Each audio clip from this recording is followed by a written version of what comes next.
Okay, so thank you and well, can you hear me clearly? Is everybody able to hear me? Yes, teacher. Loud and Okay. clear. Yes, sir. All right. So thank you. And well, again, thank you for attending this afternoon class with me, Mrs. Manuel Silva. And again, for those who have attended my class previously, with the last one this April and March, thank you. And that one concluded this May. So this one is for the June class. Moving on to 3 months. Uh, I think the others will be enrolling for this class. The next 3 months class. So I do intended this one to be an icebreaker because there's still some few more weeks left before we start with the new one. So and I decided to give this one as a free demonstration class. This one is also one of the images that I submitted for everyone's um, poll and approval if they want to learn florals. So the majority answered yeah, they want to do florals, and this one was voted upon by majority. Sadly, this one is on the bottom bracket of my top uh, nine. So this one will be like the 10th one. So again, so it will not be a waste that you will not be able to tackle this one. Since I also like this one, I decided that I will do a demonstration for this one. So if you don't have this image, I will be linking in the group chat and also in the Google Classroom the image that you will be able to view this one or get the image for the reference of this one. And for those who haven't downloaded the image, I will be showing you the image. I'm going to pull it up. Just give me a moment.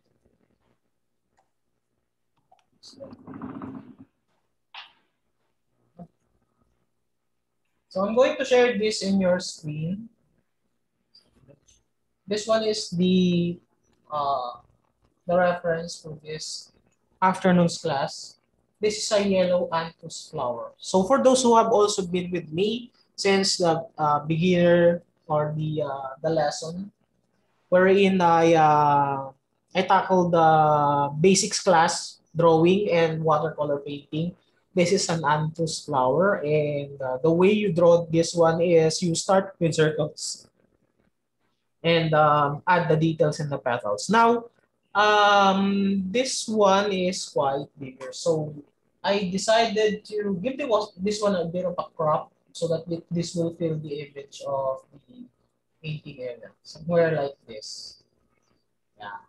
So if I'm not gonna crop this one for the moment, so this is the one that I decided to give it a bit more focus so that you will be able to fill the entire paper with the details on the florals instead of just having a lot of leaves in the background, right?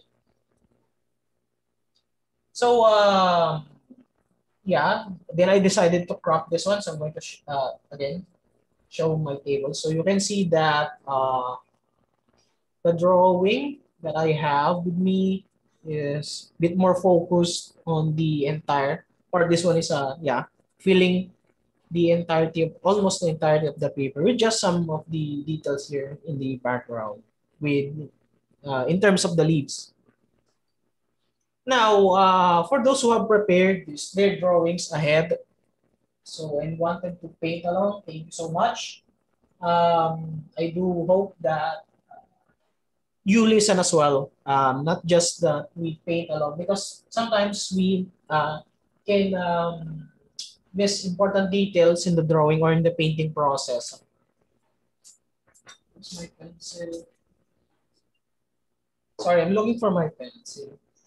Forgot where I put it.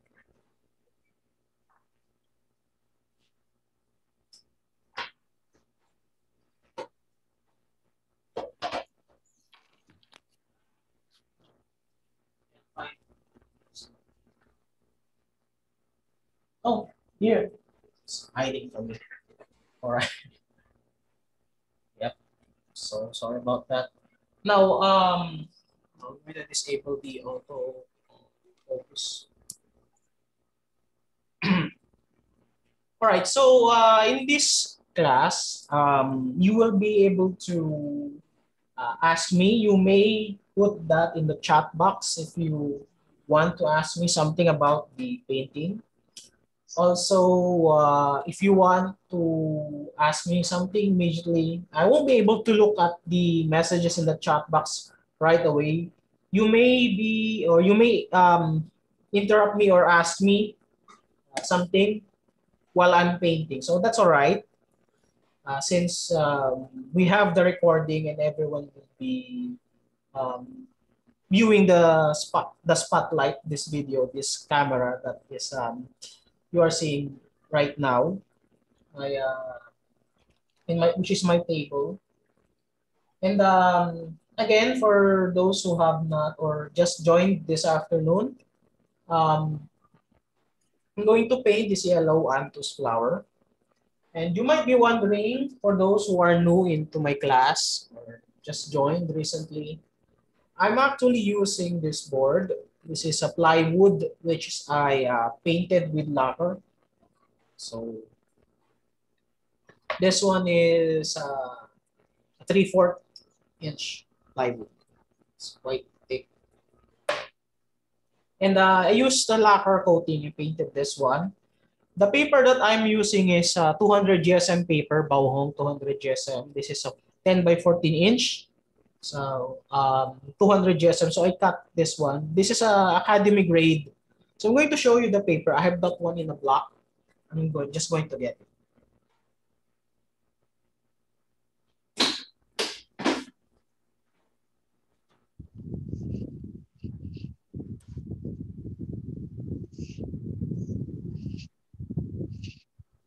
There's a 200 GSM variant and a 300. And this one is the 300 GSM variant. So um, this is an academy grade. There is another one that you will be able to buy, which is in the artist grade. So that's a bit more expensive than this one. This is the paper that I will be using. It is important that we take or make use of a good quality of paper, especially that we are painting watercolors. And my method of painting watercolors, I usually employ lots of water. So we need a paper that can sustain that much water that we are applying on the paper, and um, refrain from one of the most important thing is from peeling off in the degradation of the surface of the paper, of course, when you apply lots of water. So that's the first, the most important thing. The next one is buckling, or the one which is the paper starts to wave when there's a lots of water. Now, there's a method, there's a way to suppress that one, and that is by means of stretching the paper. This one is paper. I have not stretched this one. I just used a masking tape to tape it on the edges because I will be using a method of painting watercolors, which is a saturated wet painting technique. So I have to use lots of water to extend the drying time of my paints on the paper. And we usually start that one with a paper that's totally wet, and then we apply the light colors first. And then as the paper begins to dry, finally, we add the darker colors and the details because we have to follow certain principles in watercolor. And for those students who have enrolled in my class, they already know what that is. We start with light colors first, then with the darker colors. We start with smooth application of paint and then to detailed colors. And with that in mind, we also have to think of that when it comes to painting this particular piece or floral piece. My watercolors are usually use M. Graham, and I also use M. Graham and Daniel Smith, but I also have some Winsor & Newton colors. So I have them, this one in the plastic containers, but I put them on my mixing plate. In this case, I'm using this one. I have a palette. So this one is a plastic palette where I put my paints and then I make use of them. So I haven't cleaned this one. Maybe I'll clean this one when I start painting. So the colors that I will be using in this afternoon, if you look at the image, I'm going to share again the image. So if you look at this one carefully, you will see that the florals or the flower is predominantly yellow. Of course, it is yellow. But there are some accents of orange and deep yellows and greens, like this one. The center is a bit of a type of a lemon, greenish kind of lemon green, something like that. And there are some yellows accents here in the bottom, some shadow parts there, and there are also some light parts here of the yellow, like this one, this side, this corner, this one as well, and the edge of the petals. It's a very light yellow. So this is not just a pure yellow. One of the most important things when you're painting yellow is when you paint a yellow flower, don't use a kind of yellow that is just too near to the shade of green, even though you're painting something that's very light. The problem with that is if you use a lemon kind of yellow to paint this one, there will be a very, you will have a hard time making a contrast with the yellow flower to the leaves because sometimes the leaves are too light. They are also too kind of yellow-green in color. And the distinction between the edges of the leaves and the flower will be very hard to, it means it's difficult to, what I mean is it's difficult to show the contrast between those two colors because they are very near to each other. So for this one, we are going to make use of a medium yellow, something that's neither too warm or too cold. If you know what I mean, if you already know what a color theory is, there's some kinds of color lean towards warm and cool. And the lemon yellow leans towards the cool side of the palette because that one is a bit more greenish. When I say a bit more warm, it means it's a bit more orange.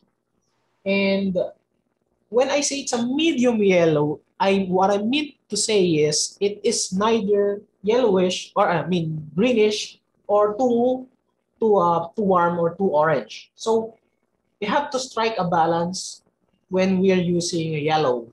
And the medium yellow is just the right kind of yellow that we can use in painting florals because we can alter the hue of the color by just adding a bit of the other colors like orange and green to make it fit the painting that we are doing. So for example, in this one, there's a green in the center and there's some orange.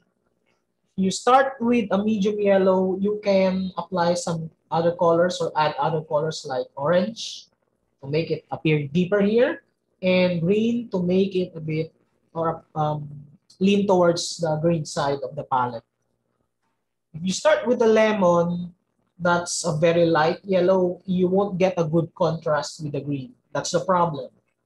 But fortunately for this one, we have a good contrast because the leaves here are a dark blue-green color. So for this one, if you still have a limited palette of colors, some basic yellows will do.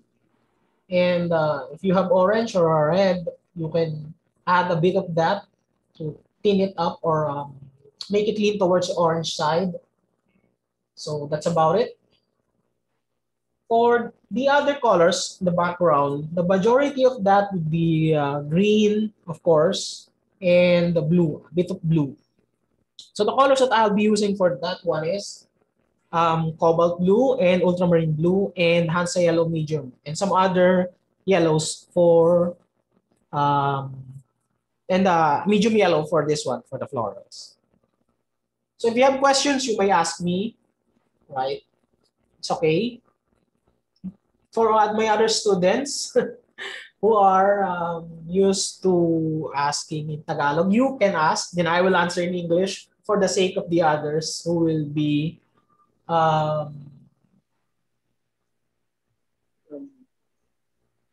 watching from the other place.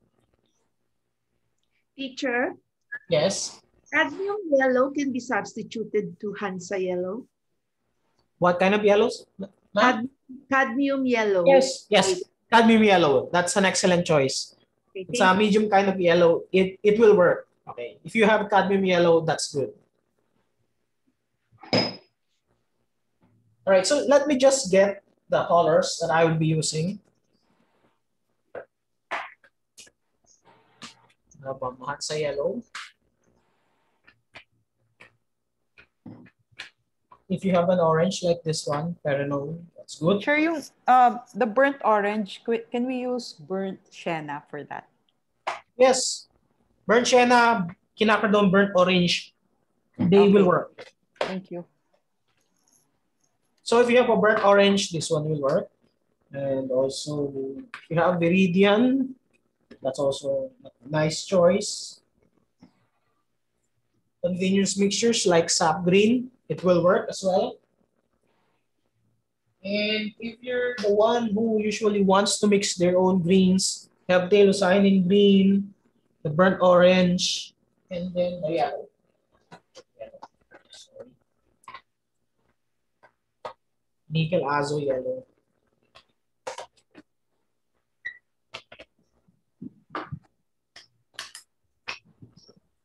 Yeah.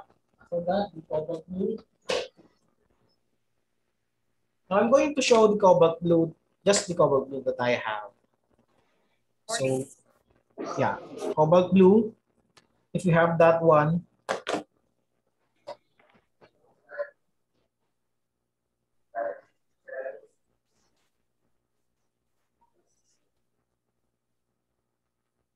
so then I'm going to show the selection of colors that I have.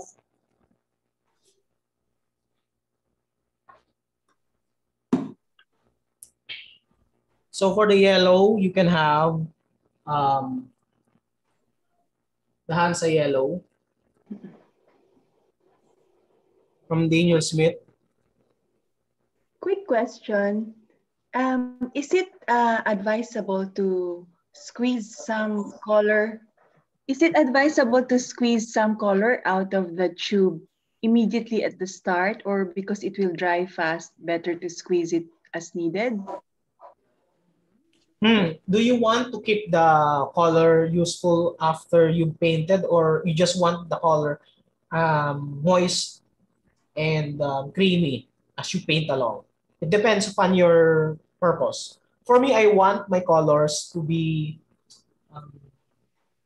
creamy because I want to dilute it faster or add water and melt it faster. In that case, I want my colors in my palette only when I need it. And most of the time, colors like Daniel Smith, Winsor Newton, they dry on your palette. So if you want colors, if you want to bring them on your pans and then on travel, and you want them hard or dry, you can use those watercolors. But I have a strong leaning towards M. Graham for the reason that the M. Graham paints don't dry out in my palette. They are semi-moist. They retain their creamy consistency like this one. And the important thing for that to me is when I want to melt or add water and then use large colors or washes in my painting, it's readily mixed with water and I don't have to scrub it really hard to melt it. That thing is important to me because when you're doing something fast in your paper and you don't want it to dry, because it's also an essence of timing when you're painting, that thing is important to me. So I have a strong leaning towards M. Graham colors. But if you want to dry the paints in your palette, if you travel, that's okay. You can, or you may want to use watercolors that dry on your palette, like the other brands like Daniel Smith and Winsor and Newton. So it depends on your purpose. But for me, in my painting, in my style, I want to melt the color as much as fast as I can. And that helps me if the colors are fresh from the tube. Okay, thank you. I don't have those colors that are already in a small squares. I only have them in the tube. So yeah. Yeah, it's okay. Tubes, that's fine. That's fine. All right, so I have here again with my colors, I have Perino on orange for some accents in the yellow. I also have Banical Azo yellow. If you mix your own greens, Telocyane green and burnt orange. And Viridian if you want something that you can manage, not too staining. If Telocyane green is too staining for your taste, you can use Viridian. This is something you can correct on your paper. It's not too staining. And there are also some colors like this one, which is a convenience mixture of the three colors that I have. This one. So this is a sap green. And cobalt blue is another color that is indispensable for me. And also the ultramarine. I forgot the ultramarine. Here, ultramarine blue for deep dark accents of blue in your colors. Especially in the leaves, I use ultramarine blue for my also for my neutrals. So those are pretty much all my colors that I use in my palette. And you can ask me what are the colors I'm using while painting, but those are the colors that I have with me right now. So those are the ones that I also be using in this painting. Right? Forgot my water. Let me just get my water.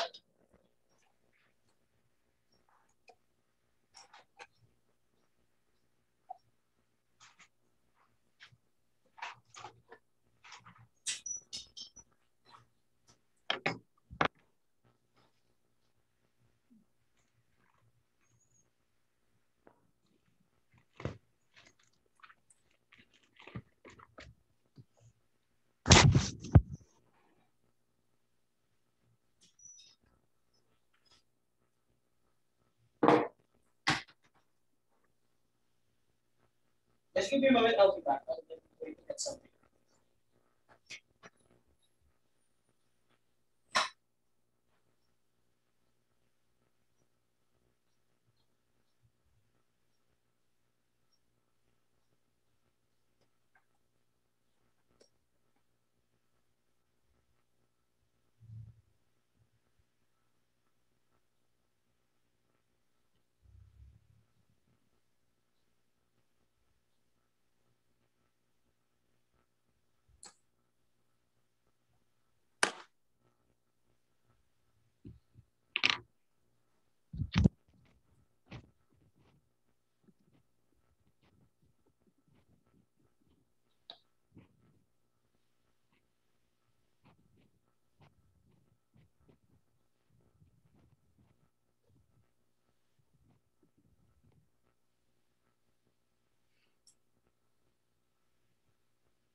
So I'm sorry, I was just getting some water.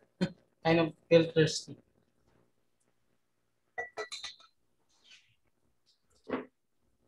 Okay, my brushes, I'm fond of using angular brushes. So those are mostly of my brushes that I use.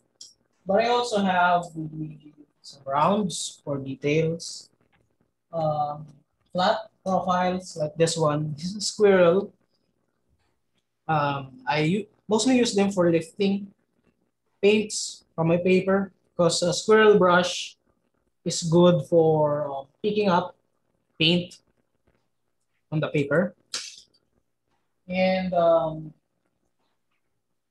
Well, I also have a large happy brush for what's that?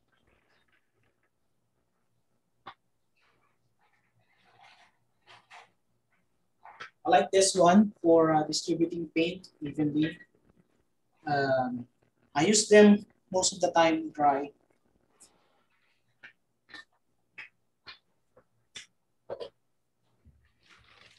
Um, you can have, or I'm also using some flat brushes to apply water. So if you have a flat brush, this is a must for those who are starting watercolors. You have to, even if it's a synthetic variant, like this is a Taclon. This one is a squirrel mixture of synthetic and squirrel hairs. Natural and synthetic. This one is a flat wash brush. So the purpose of that is to flood the paper with water to apply it evenly. So you don't need it to be natural hair if that is the purpose.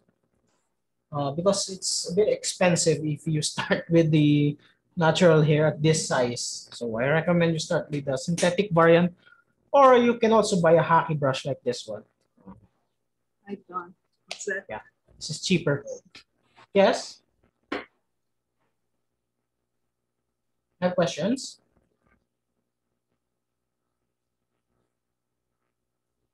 So I'm going to show how I start my painting process.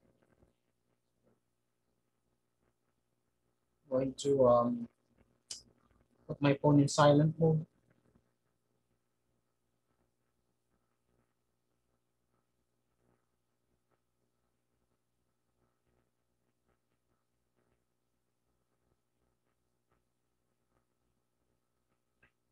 Um, this is how I start my painting with watercolors. I do wet the back of the paper first so that I will have enough um, time to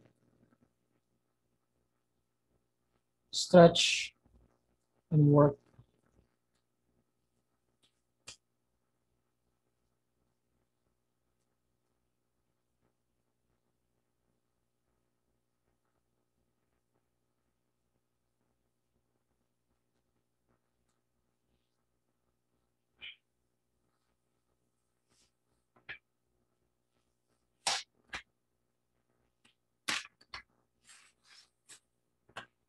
So for this one, I have prepared this one in advance, the drawings, because I want to just focus on the painting process. It would take a lot of time if we start with the drawing and then proceed on painting. But for some of my other classes, I am able to show drawings. So this one I just prepared ahead in time. This is the back of the paper.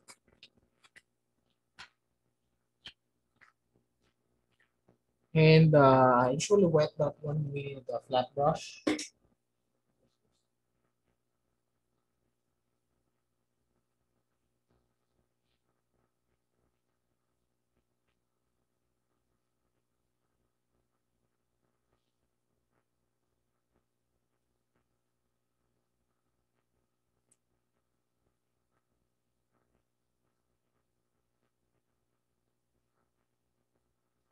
If you're not going to stretch your paper the way that I'm doing my work, that's okay. If you're used to painting uh, by preparing your paper stretch, like you have to soak it and then use gum tapes, that's also all right.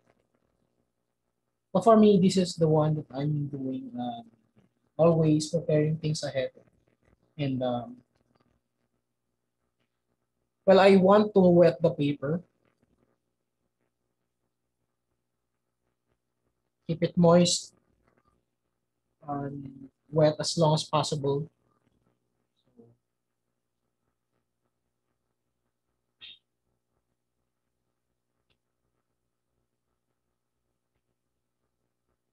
So I'm going to give this a bit more time so that it will expand, and then after the paper expands, I'm going to flip it back on its front and then start again.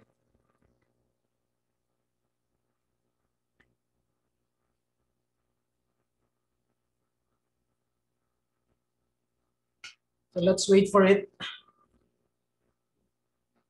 Paper.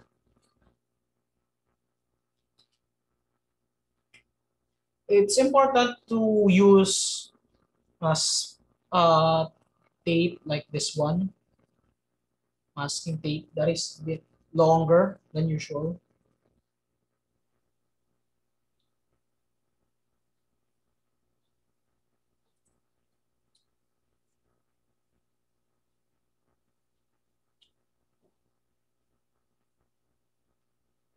How many minutes, Enman, do you wait for it to dry? Something like about 2 to 3 minutes, that would be fine. So this one will stretch. This one will stretch faster because this one is a 200 GSM. For other papers like 300, you might want to wait just a little bit more. The reason for that is when we flip this one, we want to make sure that it has expanded to its maximum length. So there's some length to which a paper will expand and then will stop when it's thoroughly wet. So um, we're keeping that one in check. That's why we're just for this one, like this one, I keep on wetting the back to make sure that this one absorbs water and not just evaporate.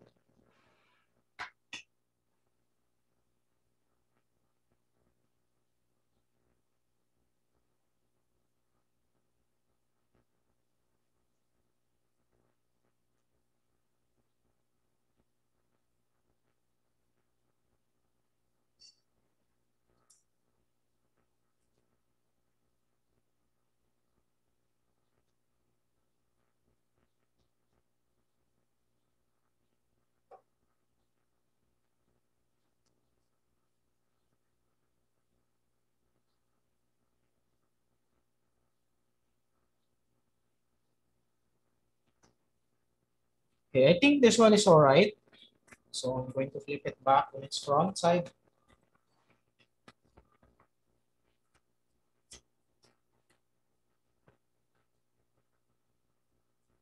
I'm going to mount this one carefully here.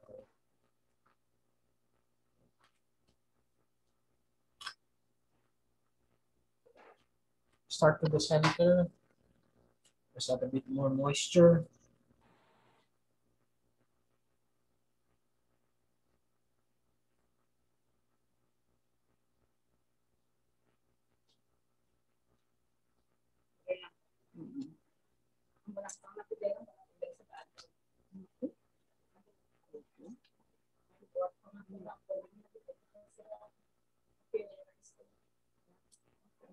Saan mo iparis? Ano iparis? May sa... Okay, mix ko lang sa green ko naman.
Okay, so now we have the paper moist. It's cold to the touch because there's some moisture in the back. like what I said, I start with the paper that's a bit moist. And again, going back to the image, I'm going to show again. The lightest colors goes first. So if you analyze this one, the lightest color here is the yellow, and then the dark ones are the green. So we start with the yellow colors first, light ones in this painting. So that's what we're gonna do. We're going to start with a very wet. So I'm also going to wet the surface of the paper.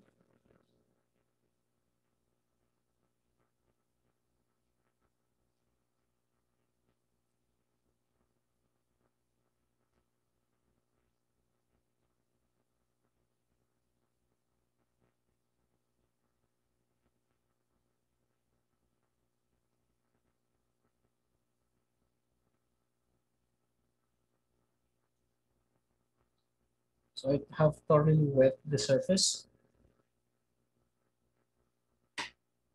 Some waving or buckling in that corner.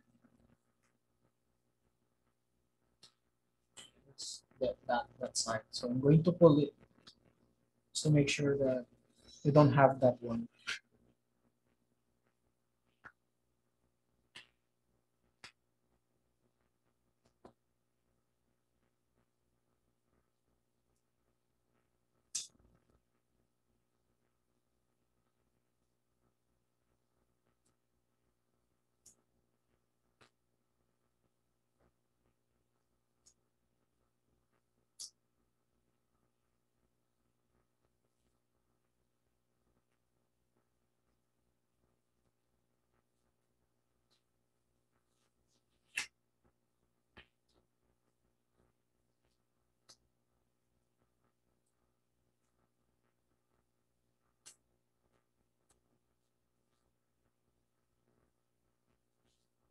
Again, if you have questions, you may ask me.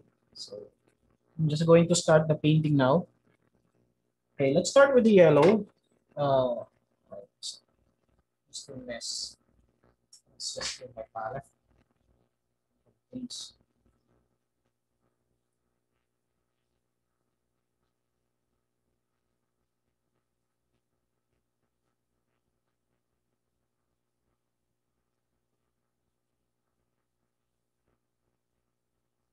I mostly don't clean my palette.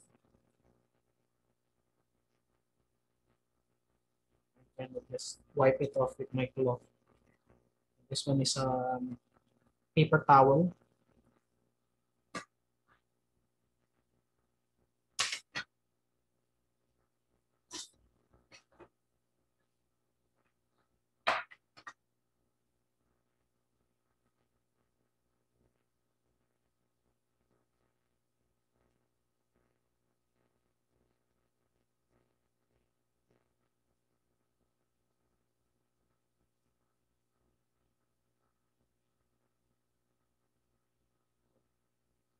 Okay, so we start with the colors here. The yellow, that's what we're going to start with.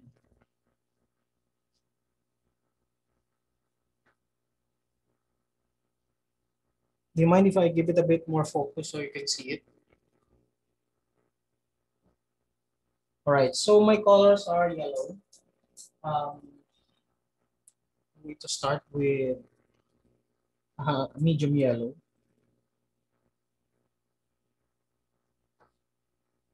I'm going to use a brush, a flat profile brush, or like this one. And the consistency of my paint will be almost paste-like, so I don't have to add a lot of water because the surface of that paper is moist. And if your water or if your paint has a lot of moisture or water, it will just be running around or spreading. So you just have to keep small amount of water and then paint. So we will start first with maybe applying colors to the entirety of the um, painting. This one. We don't have to worry about going overboard with all the corners because light colors can be um, painted on top of with a darker color in watercolor. So I'm going to start with coloring or painting. So, Sir Eman, it's Hansa Yellow Medium. Yes, this one is Hansa Yellow. This one is the one I'm using. So I'm also going to avoid some parts here. There's some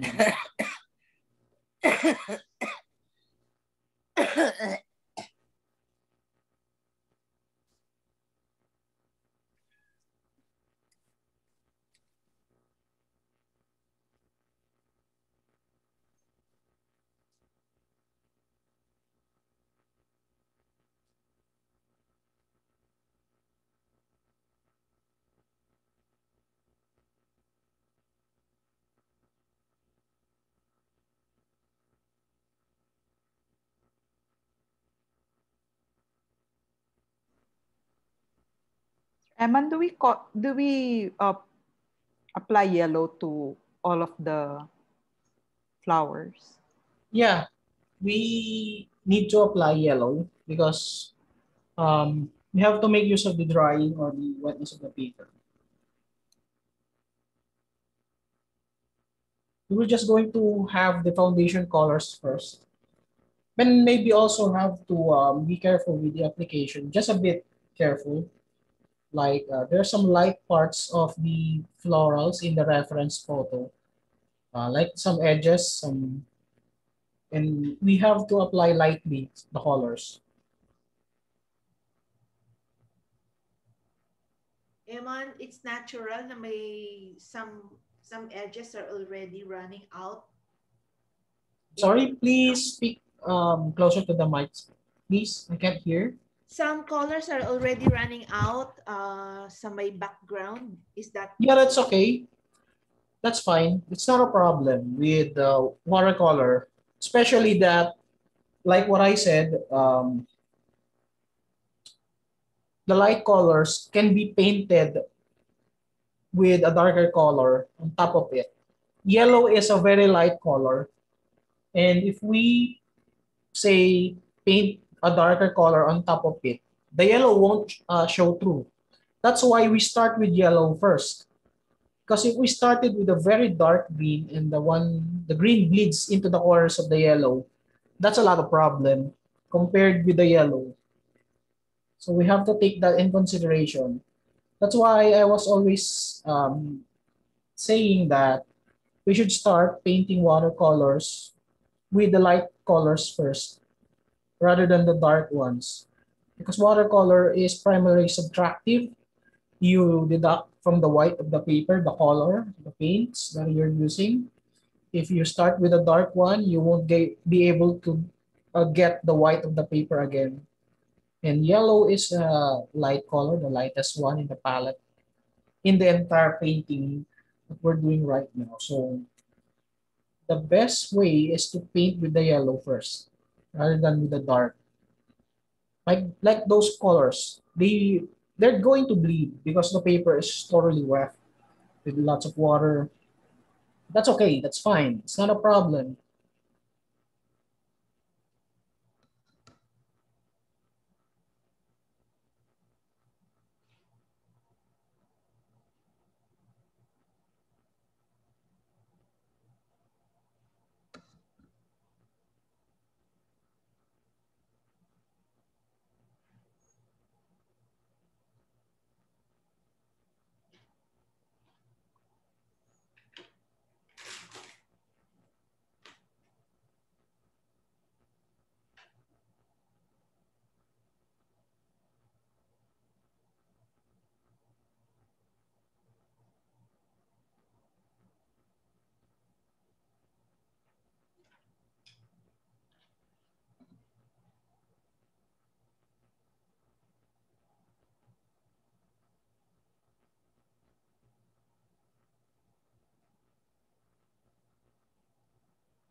just the table.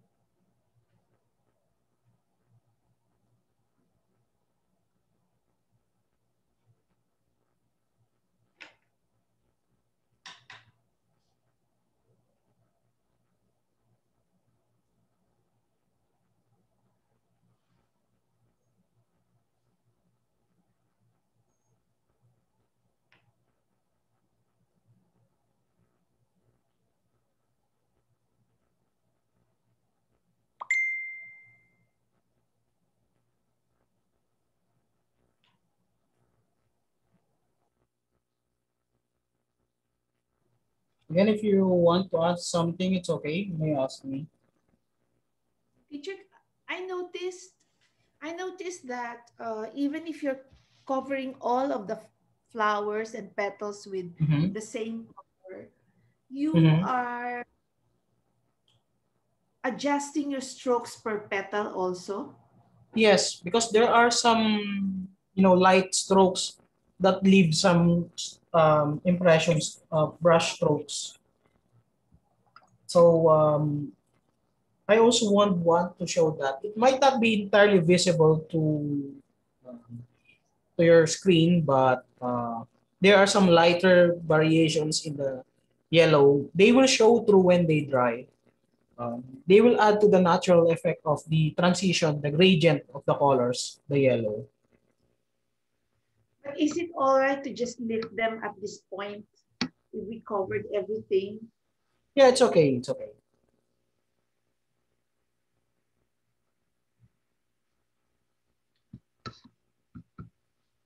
Right now, some parts have begun to dry, so it's okay.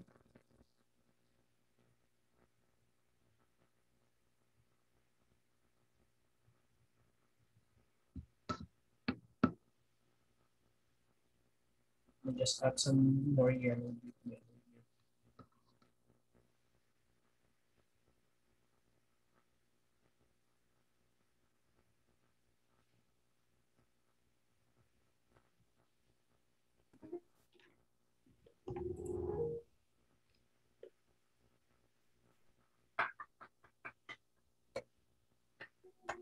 Okay, now the next part for this floral is some light green center, some parts on the center which is light green. So I'm going to add a bit of green for that one. I might use, you can use any green that you want.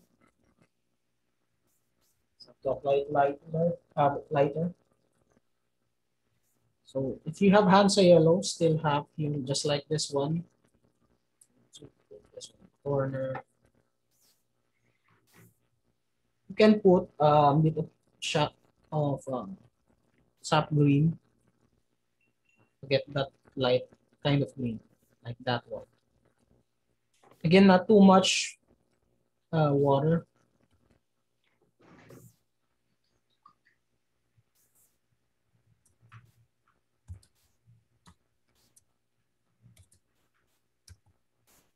So my brush is a bit.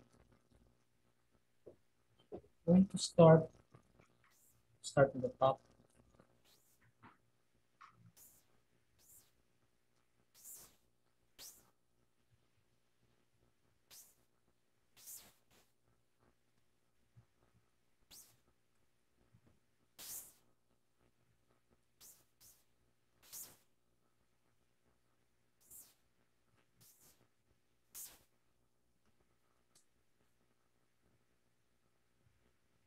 Okay, I'm going to zoom in so that you will be able to see in detail how that is done.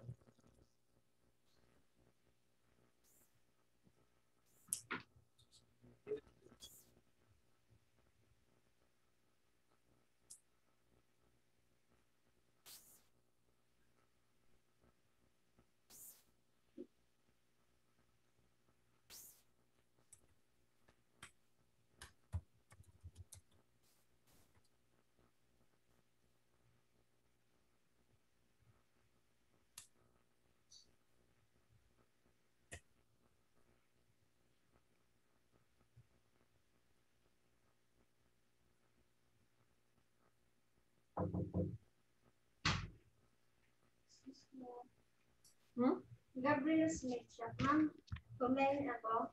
Wait.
Okay, our next step will be to add more contrast to the colors.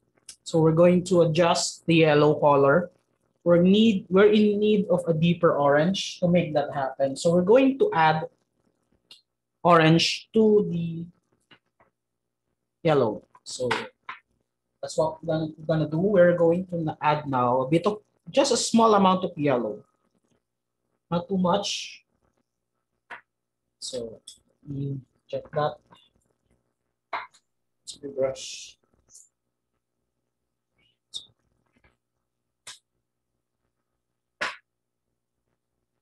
Can use a Paranon kind of orange.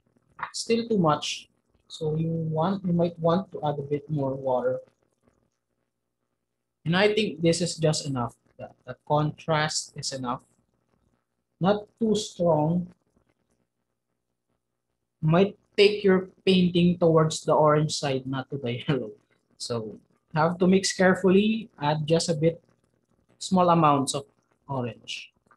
You don't need lots of it. Just need to shift the color towards warmer side of the yellow. So I'm going to give it a bit more focus so you can see it as I draw or add details to every. Let's start in this side.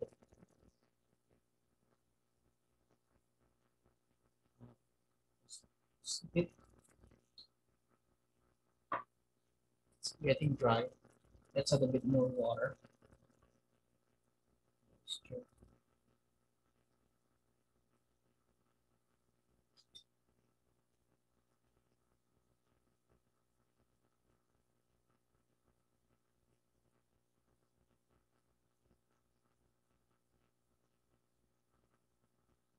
You can see that you don't have to add lots of water if your paper is moist.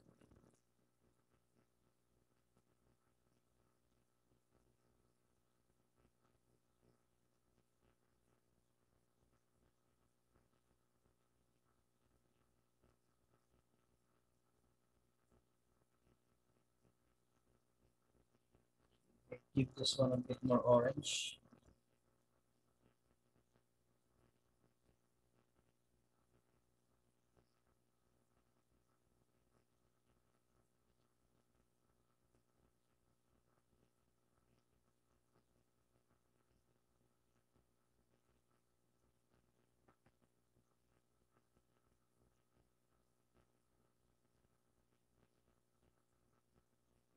More water with my brush. It's too dry.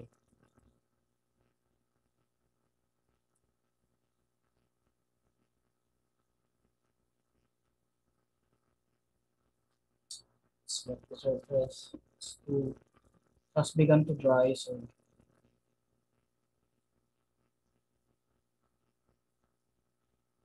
again, you don't have to think or think this one as a problem once out of the edge. Those colors, they're not your main concern right now. Your goal is to get the transition, the smooth gradients right.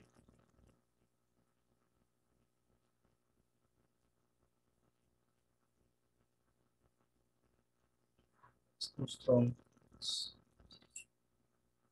I'm going to lift that one. It's too strong. So, yellow.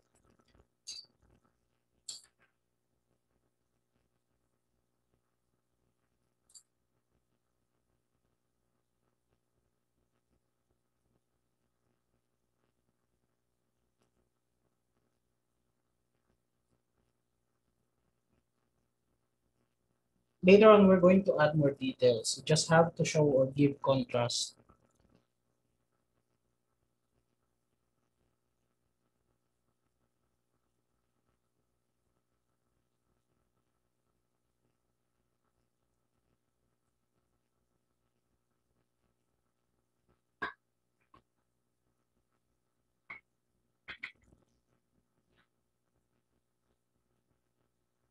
Let's wet the side, just the top part.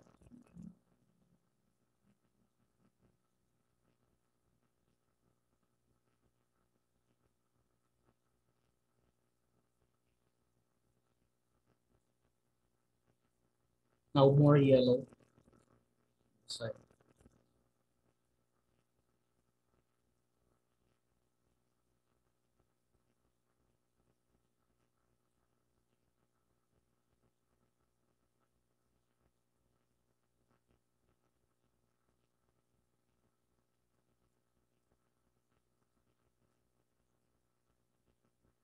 You see, you need to have this one wet so that this one is smooth, and then this one is dry for some textures.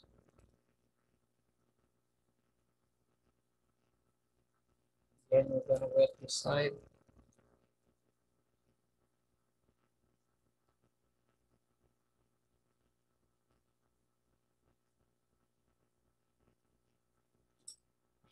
We just keep a bit.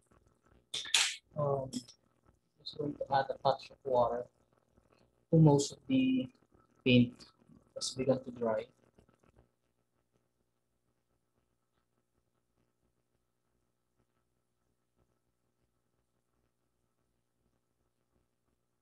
We need moisture.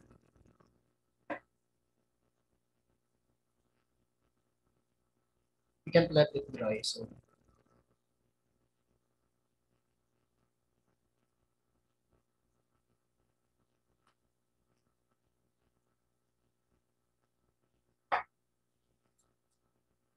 again.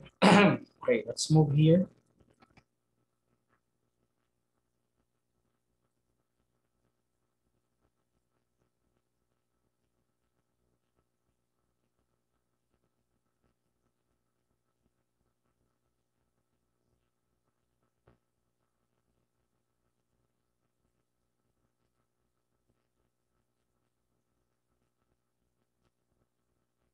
I'll just think of that later. Let's do this one.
you have to combine light strokes with semi-moist paper to get some lines like that, some strong lines. So a bit of distinction. This is still a light part. We're going to have some adjustments later.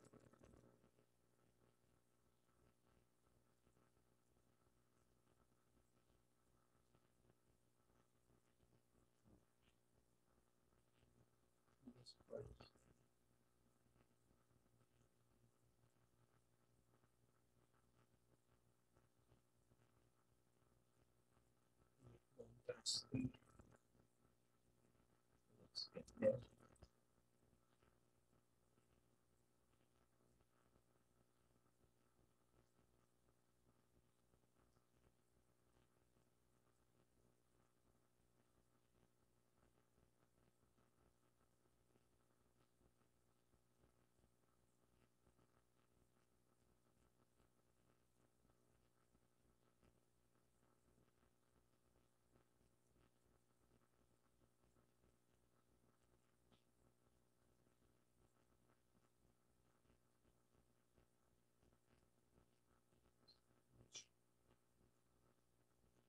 Okay, let's go back towards here.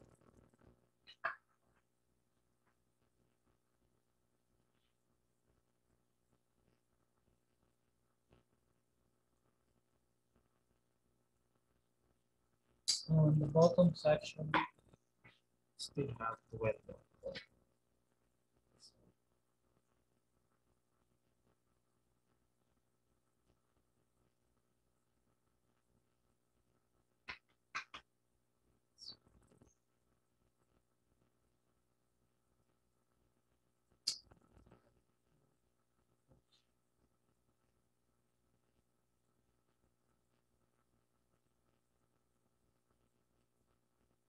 Need to blot this side more.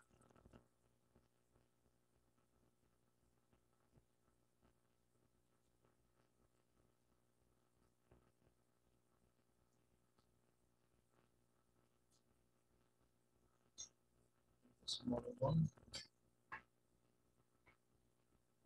Now we have to use a stronger yellow.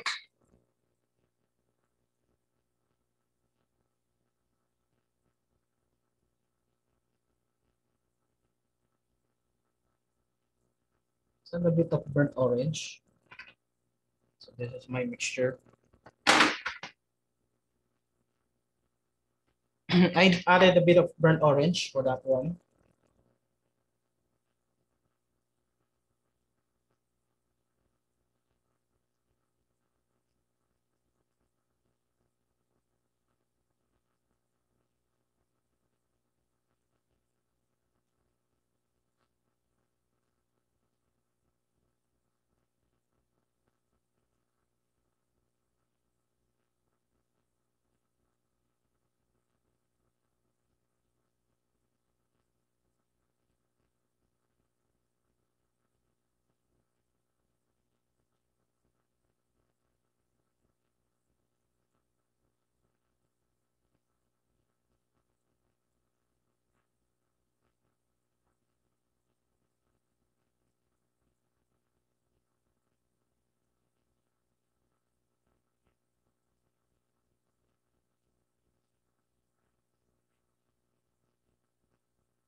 there are some bleeds in the edge. To do that, we need to lift. To correct for that one, we need to lift it with a moist brush like this one.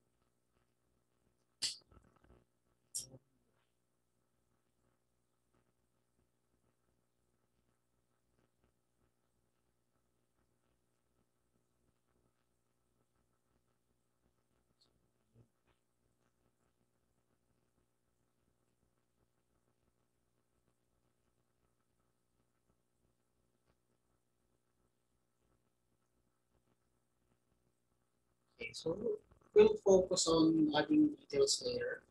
There's now small contrast with the florals. You can see that. You're now beginning to see some, there's still some part. Let's see that.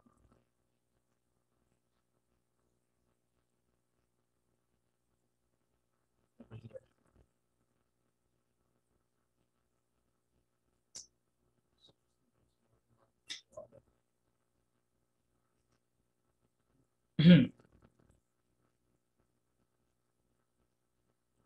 You need it to be a bit moist so that when you apply your strokes color, they will not break as much as when it is dry. That's the reason I have to moisten some parts of the paper.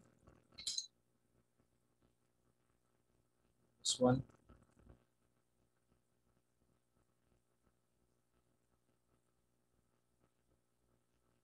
I think that's too much orange.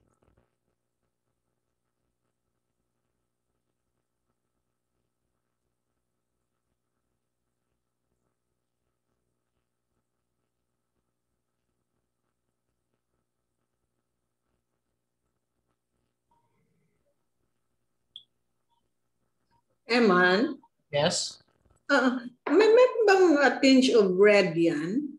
Or just orange? this is just orange. It looks a bit dark, but it's Yeah, not actually. Parang reddish kasi. Yeah. It appears reddish. Okay, thank you. At spiral orange? Yep.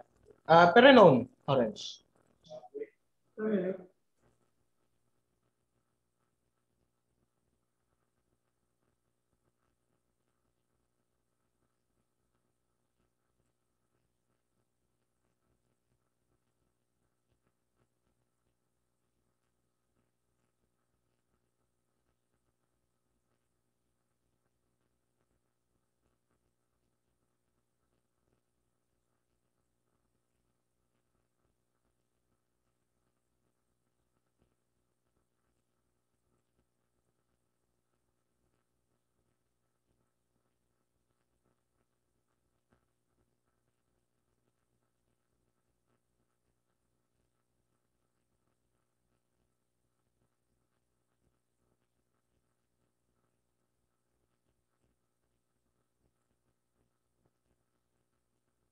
Okay, let's add the details later. Let's look for this one.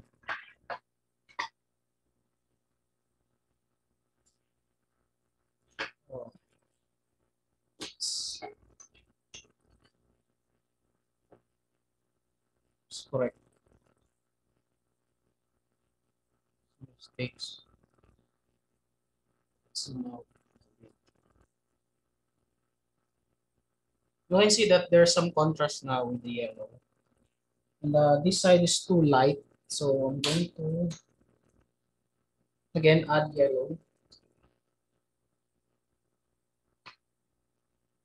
compared to the surrounding areas. It's too light.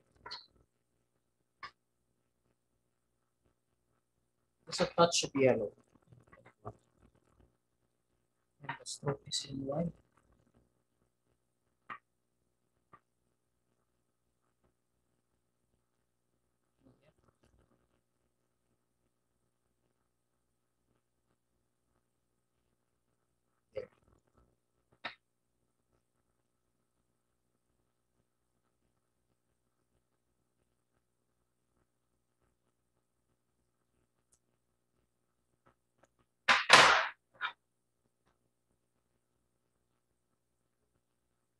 Still have some parts here.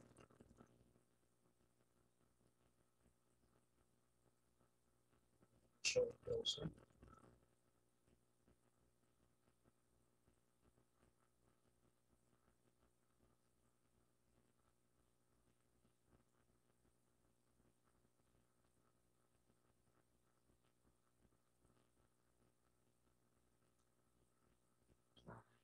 Too much yellow. I mean, too much orange.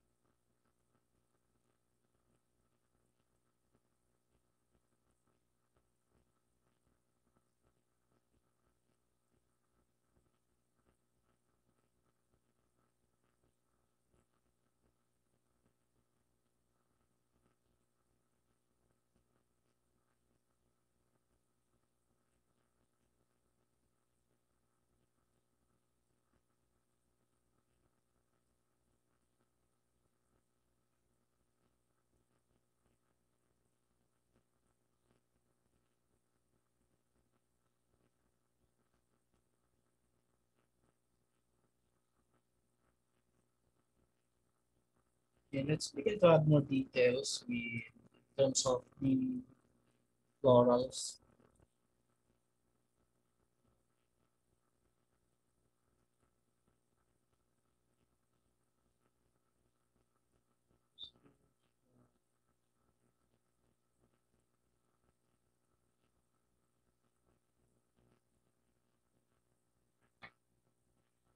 Zoom in closer.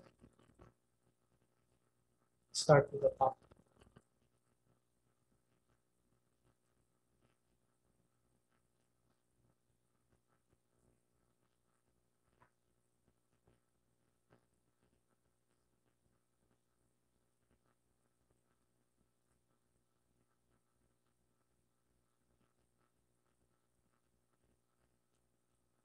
The stroke should be, this is the main vein of the petal. Then it's going out.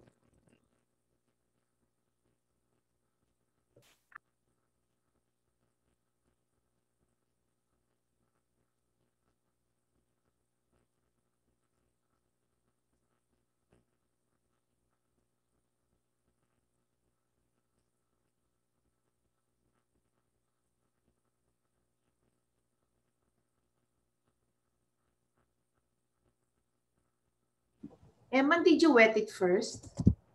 No, I did not. So you can see that there's some white, it's glistening, that's dry, and it's wet. You can see.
Okay, let's proceed with the slide.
I'm using now burnt orange for this one. It's like sienna.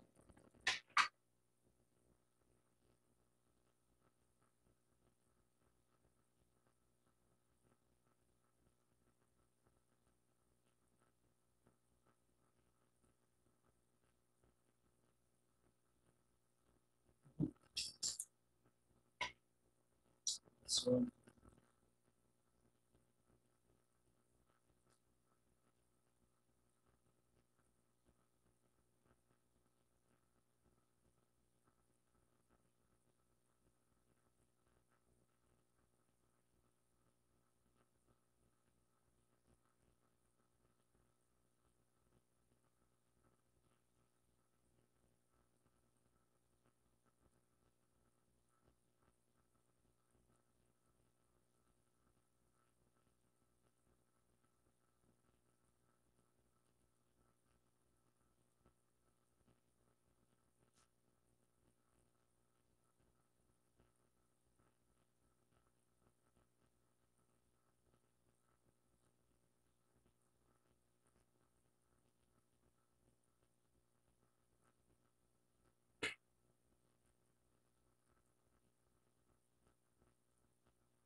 No problem.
Now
to the bottom part, just need a bit of moisture again.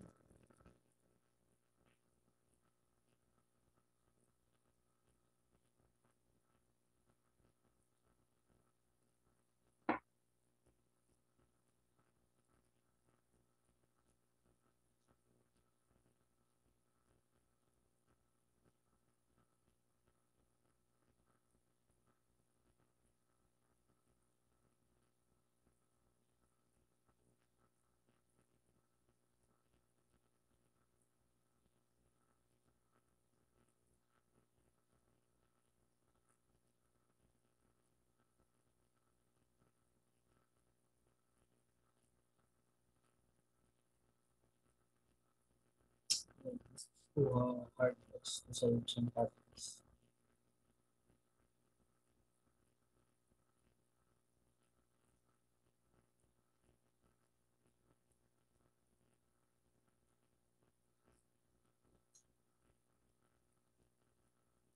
Okay, I'm still using burnt orange. this one. It looks like sienna.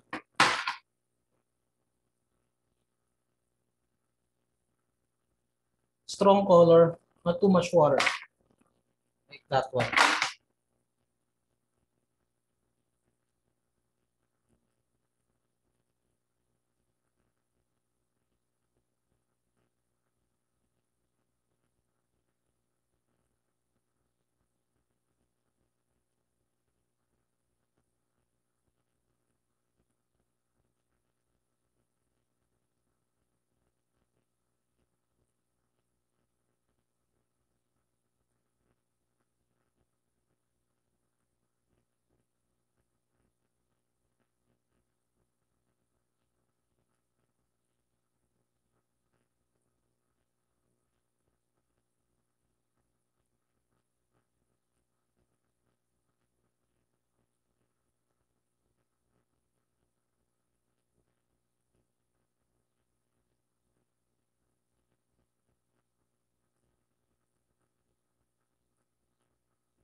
We have to mix sienna, again the burnt orange or sienna with the green to make this one dark. So this is the color. This is telucinin green. You have to add burnt orange. You can see it's pretty dark if you mix them. Something close to the color of olive.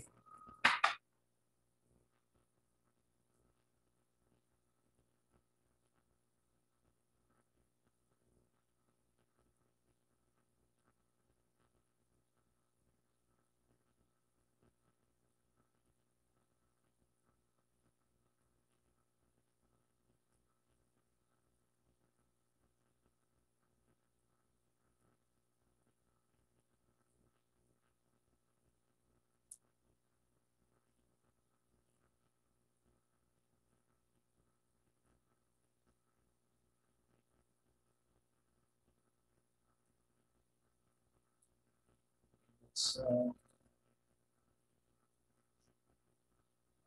brush a lot of with the dry water. So this is dry. I'm going to smudge it a bit.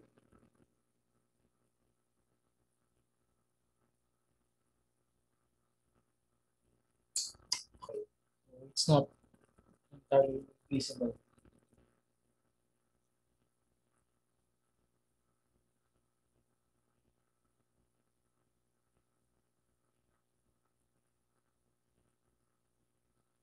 Again, same method.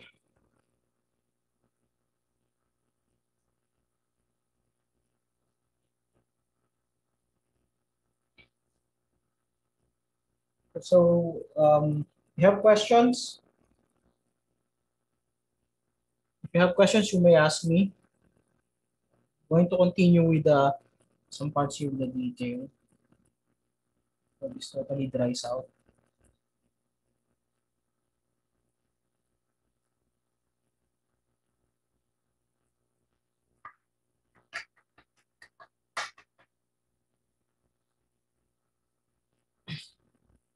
Okay, so I'm going to show the entirety again of the work. The most important part with the yellow is the contrast. So I reserved that one, the darker, stronger orange color, the burnt orange, not entirely orange, to give this one a boost with the contrast with the yellow. This is still light, some parts here, but we will move or work that one towards the end. So let's move again to next part of the painting, which is the background. So that's what I'm going to do.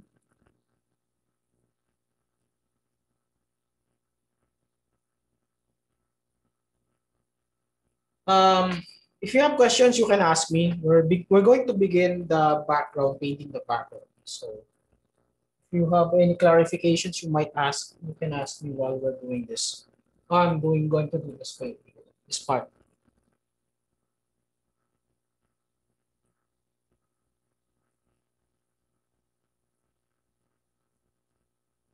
You don't have any questions? None so far? Okay, so I'm going to begin painting the background, and this one is pretty much dry, but I can still feel to the touch that this one is moist or cold. So what I'm going to do is I'm going to wet again just the corners, not the entire piece anymore for this painting. So I'm going to start with the top portion.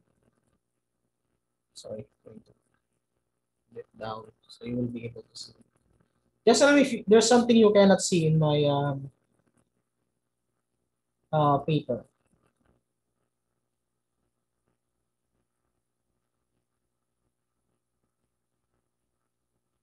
You have to be careful with this.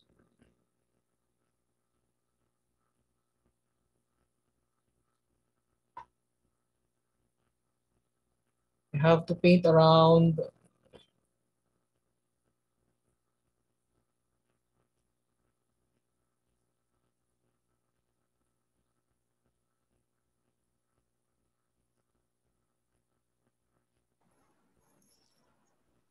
Teacher, we, are we, winu-wet natin yung lahat ng Yes.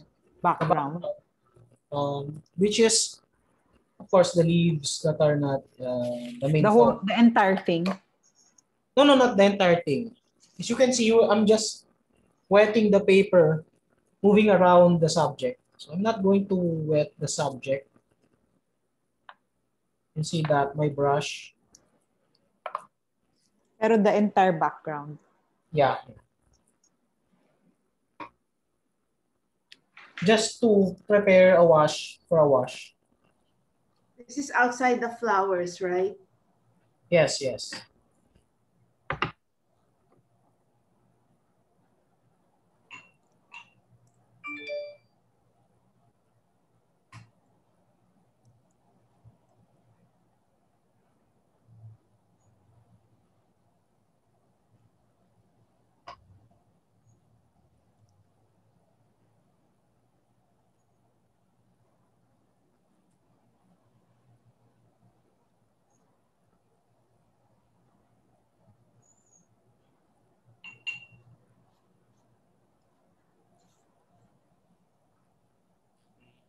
That's a bit more 3D than usual.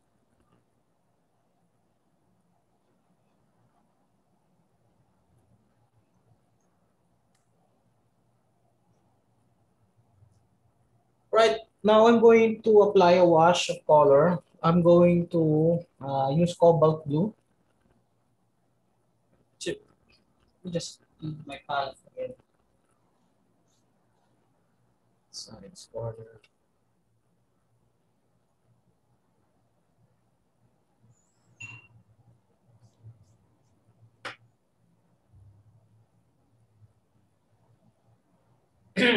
All right, I'm going to use cobalt blue for this one. So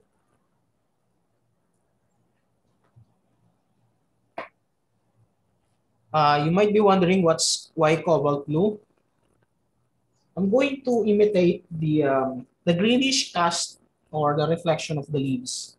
Those waxy surface reflection. So the color will be cobalt blue. I'm going to lay a foundation of color on that one. That bluish tint, the waxy surface. So I'm going to start with the cobalt blue first.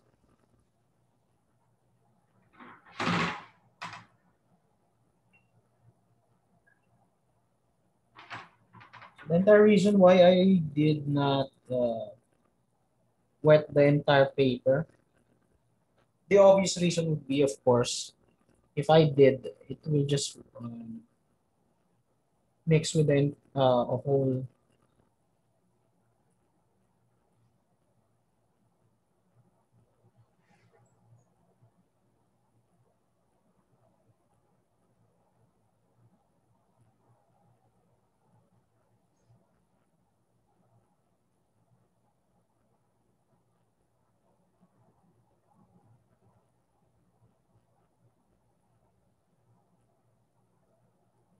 Always go slow towards the corner, and then after the corners, you can just pretty much drag the brush outward like that with ease.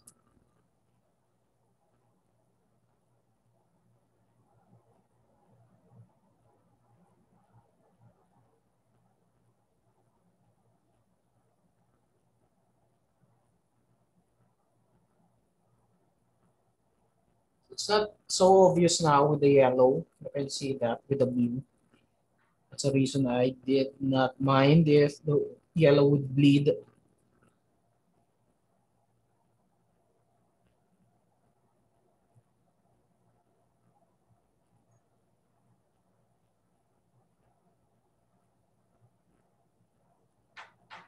We just be careful here.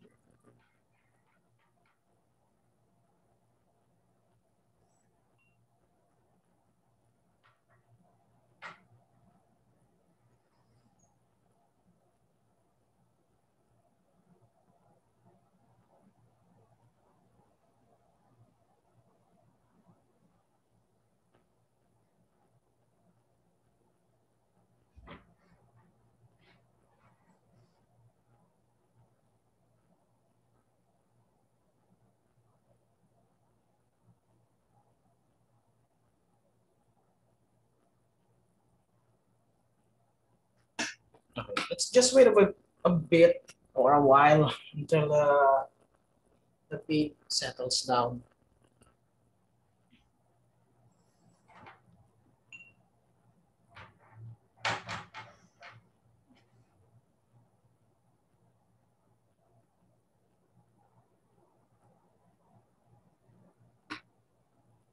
Can you see now the contrast? There's a bit of contrast now with the background with the subject. Let's wait for it. We don't need to make this one dry. We're still going to make use of the wetness of the paper to leverage that one to paint the details of the leaves.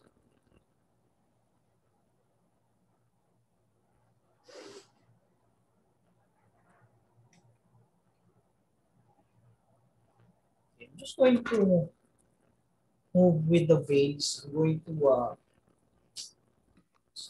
paint those light greens.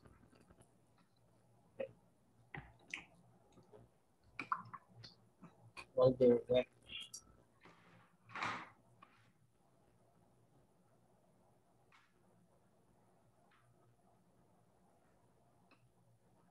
Some light blue here.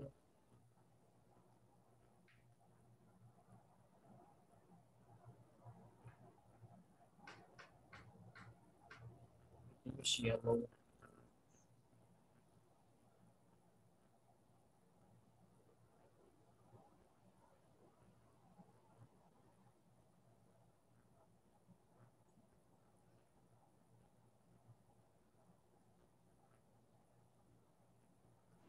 Teacher, what color is that? Green. I'm still using Sap this one. Yeah, sap green. You can also add a bit of yellow. It's not a problem. I'm just going to paint out some parts here.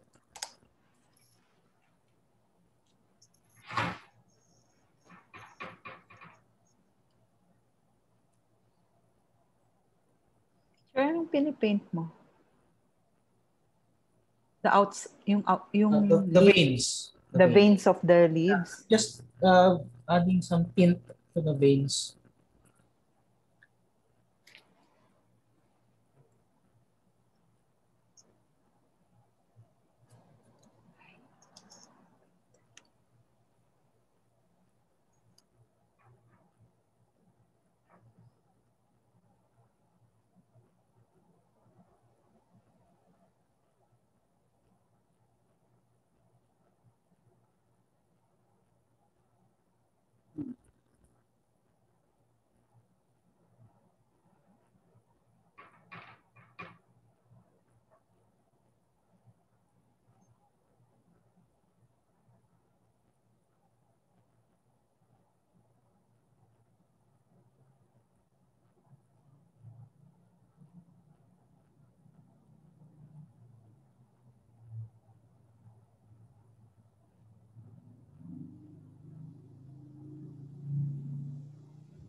Not be able to see that one.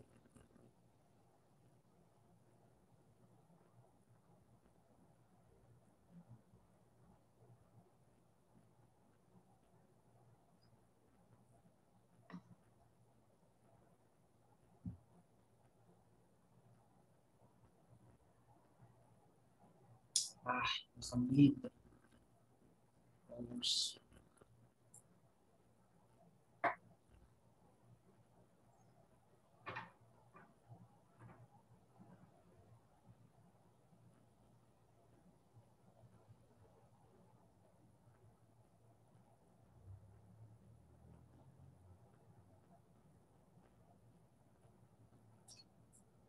I think the back of this paper is already dry, so I will need to moisten it again just a bit more.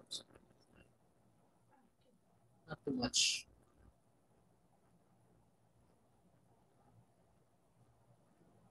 But I just need to stretch it.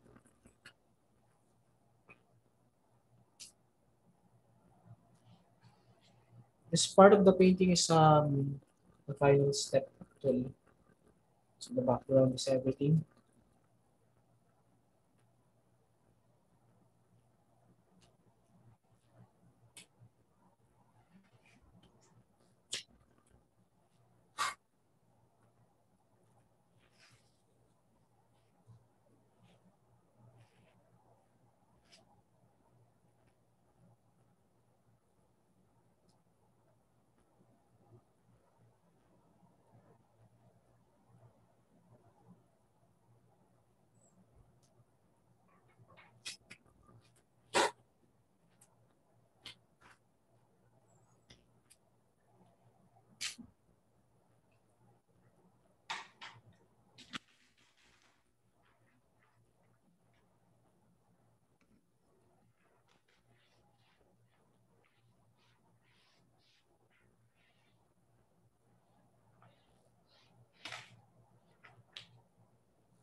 Teacher, why are you wetting it again? May gagawin ka pa? Yes, I'm wetting it again because I need to make sure that this one, the wash, does not dry as fast as I want it to be. And when this one dries, it will actually be taut and flat.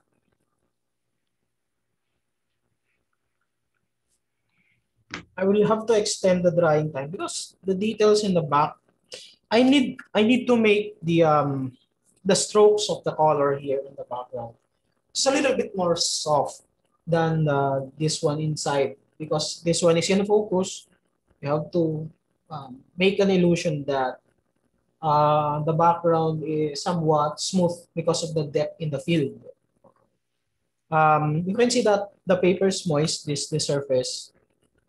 You're going to play a bit of like a wet into wet when you're doing the details with the color in the background. So that's the reason I'm wetting this one, that it will slow the drying of the wash that I have applied, and I will also be able to benefit with that because I'm going to do a wet into wet. Not a wet into wet in the sense that lots of water, but I will just be controlling the amount of water in my brush. I'll be applying paint directly with the paper. And if you want to make a feathered stroke of each from the brush or the paint that you're applying in the brush, you need to make the paper moist and watery the surface. You have to make this one stay wet as long as you want it so that those strokes will be like that, will look smooth and feathered. So you don't want it to dry as fast as soon as possible. I want to delay it as long as I can. All right. If you look at the paper, it's still glistening with water. So it's a reason. We don't want it to be too much water, to have too much water, but you don't also want it to be too dry. Otherwise, you're going to get something like this. Dry brush marks.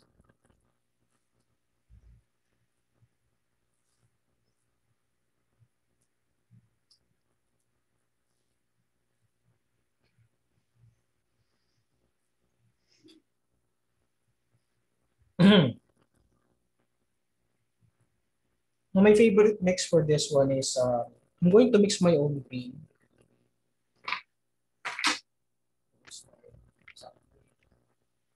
I have my own Viridian here. You can use up green, you can use Viridian. It's up to you. Burnt orange.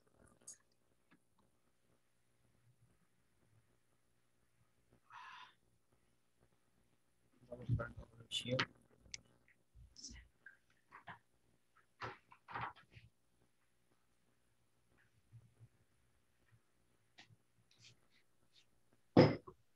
Sure, anong color yan? What's the color? Viridian and? Burnt orange.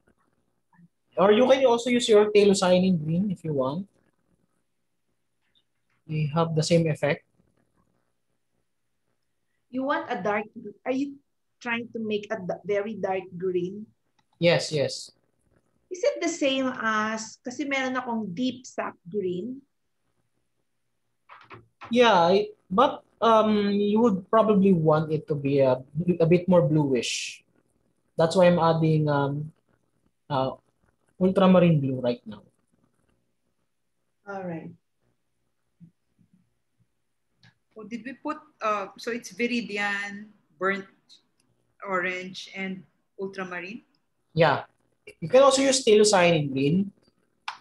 The only reason I'm using Viridian is Telucyanin green is a bit transparent, so covering power is not that good, but the tinting strength is high. To be more, I'll be a little bit more opaque with the application of the colors. For the combination, there's more viridian than Yeah, ultramarine yeah, and burnt orange. yeah. Still have to appear greenish. The thing is dry already. Is that a creamy mixture or? Yeah, yeah.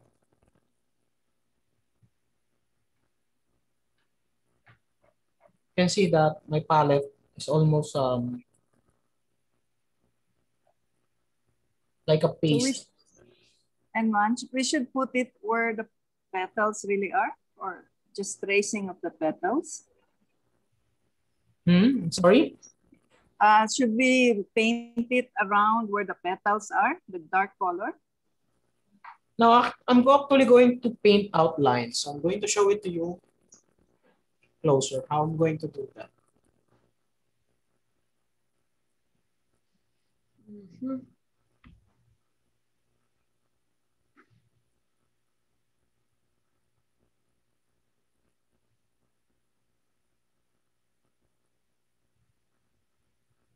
You can see that um, the colors are um,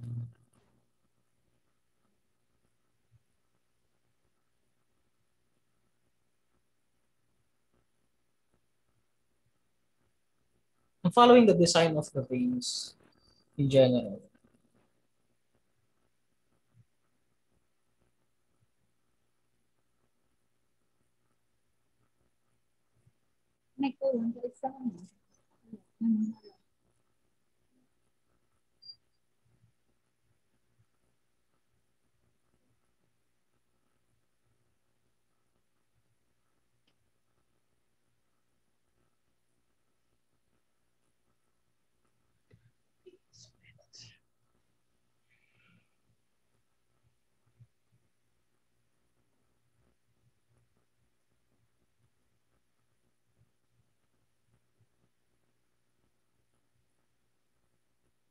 Sa inyo pa matyan nang medyo wala na sa kikilig naman. Wala na.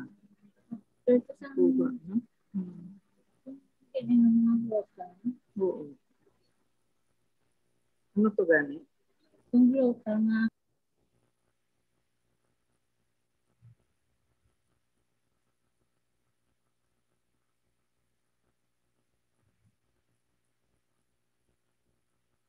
Are you going to outline everything? I'm actually following the lines there are the outlines. I'm actually following the shape of the shadows in the leaves. The sides are feeling like the textures like the cotton. So I'm just following the veins like the strokes. Okay. It looks like yours has a lot of sheen. So is your mixture kind of wet? Mine kasi is dry na eh. Or is it? The paper is moist. So But if you apply a stroke of brush, it's actually feathered. It will disperse. So this one still has you see, it's not much water. Yeah, you did not wet the paper out on top, right? Outside. I wet the top part when I start. You did. No, earlier, but not before doing this. Yes, I did. This one is wet. It is moist. There's water. You can see it's glistening with water. That's the reason why. There's some bit of moisture.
Oh, I need this one back as well.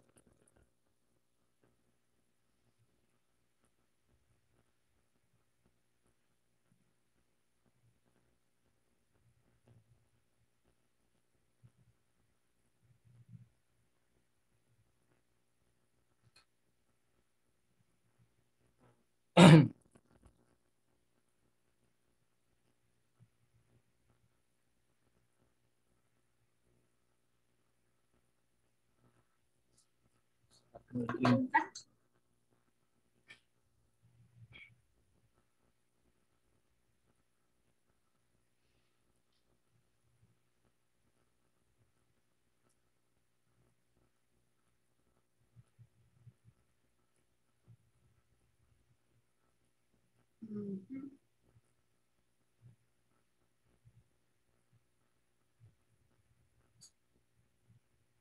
Sorry, cannot see that.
Okay, so let's move towards here,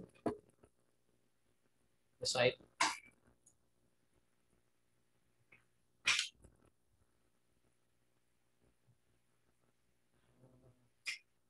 About the same thing, so you have to make sure that this one is moist.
So,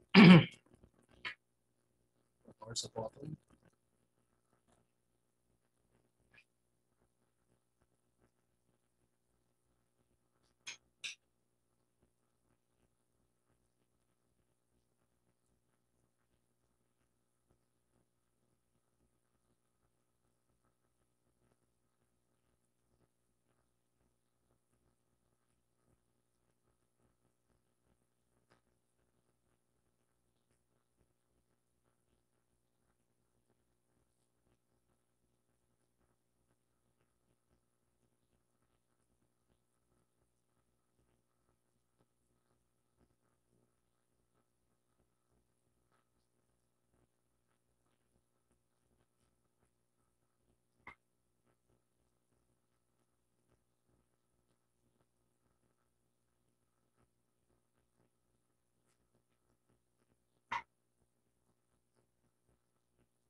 Okay, I'm going to mix another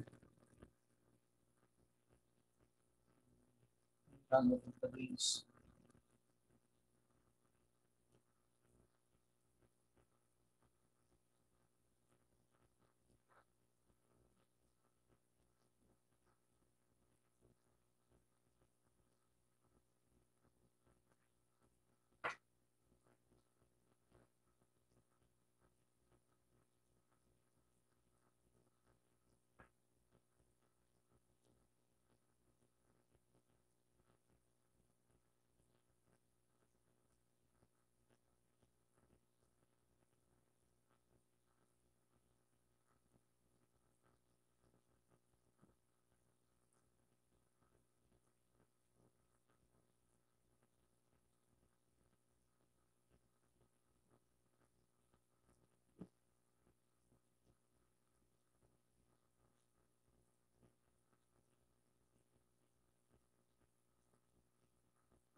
Teacher,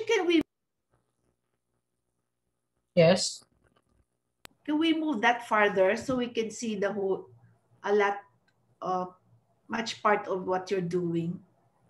Okay. Yeah, yeah, no, thank you.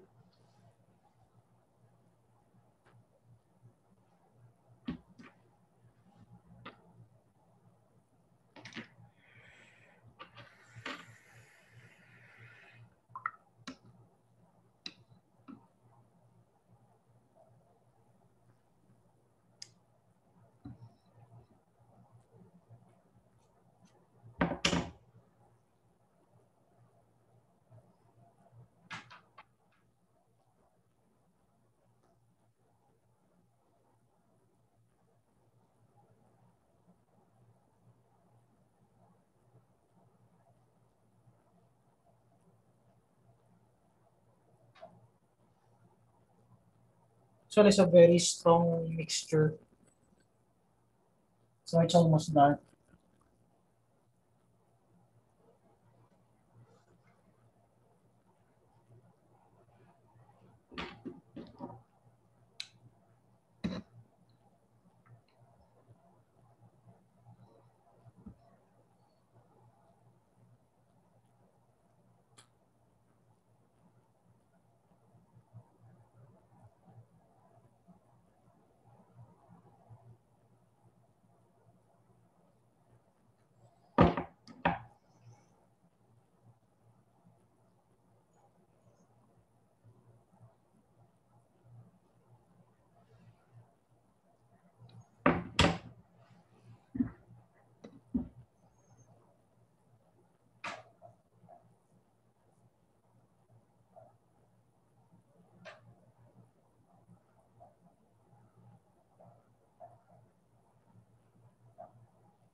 Sir Eman, can I ask a question? Yes. When you do your strokes, do you do it randomly? Do you have a pattern that you follow, or you particularly just follow the photo? Actually, this is just random. I'm not actually following anything, but I'm just uh, the outlines are just my guide with regards Okay. to the details. Okay. As long as you're following the spaces in between the Yeah, outline, right? the And veins. then merong leaving white spaces. Mhm. So you can go like, contrasting directions. Yes. Okay. Thank you.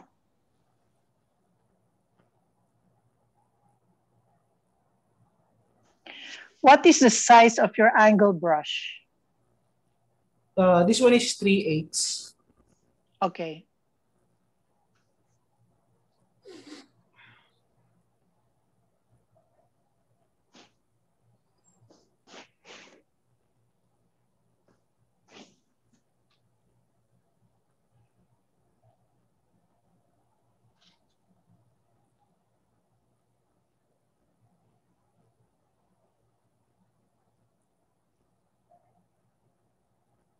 The name of the flower is kalanchoy, right? I'm not exactly familiar with the what they call it in other regions, but I thought this was I think this one is smaller. Thank It's you. um. Well, I'm going to get it later. I'm gonna know it.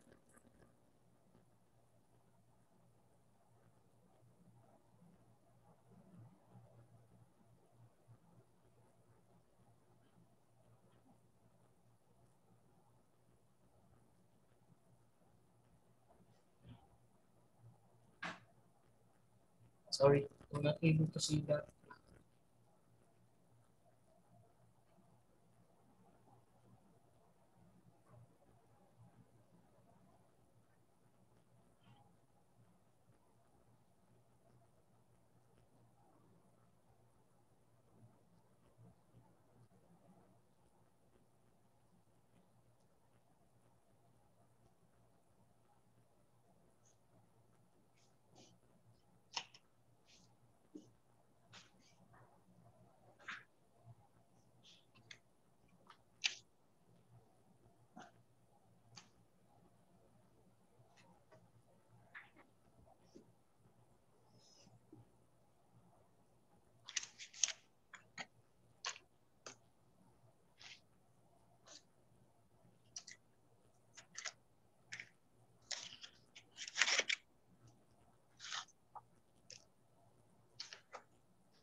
Okay, let's move towards the upper right. This is closer to being finished.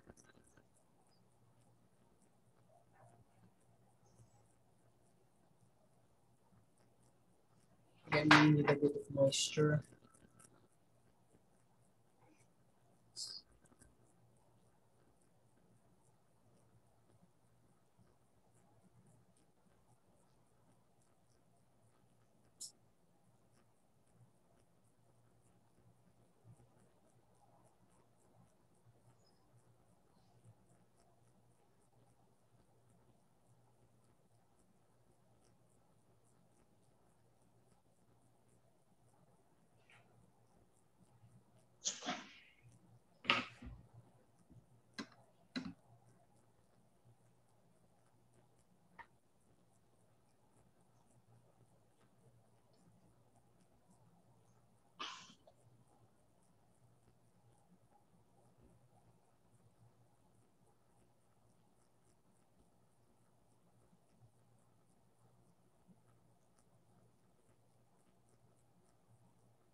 Sir Eman, if you are tired with your right hand, why don't you take a 5-minute break?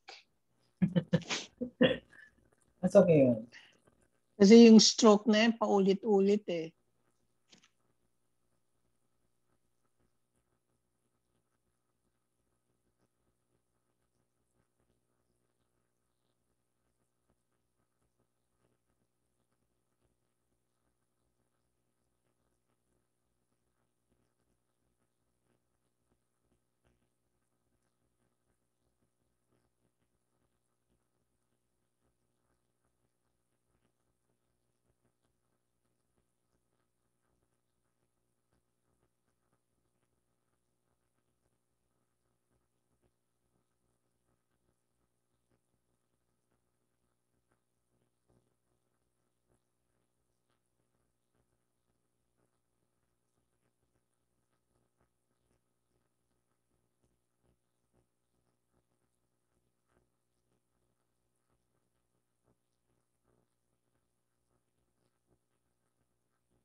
Yeah, I think I'm going to unify some veins in the leaves. So I'm going to show the entire thing. Still need a little bit more of this upper part.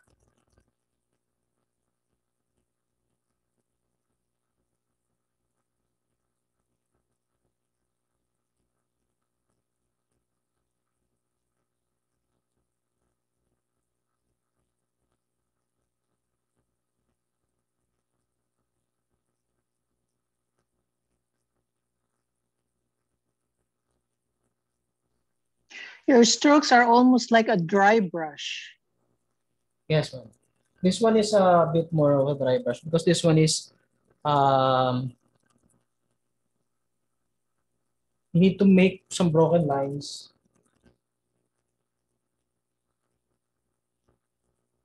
to show some highlights in the uneven surface of the leaves. So I'm just going to imitate the look.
So I'm going to show the entire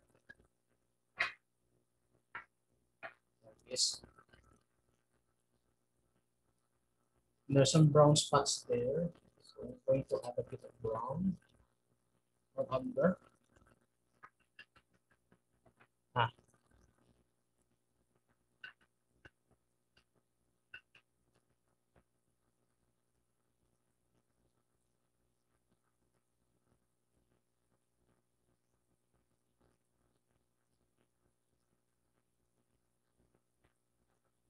Here.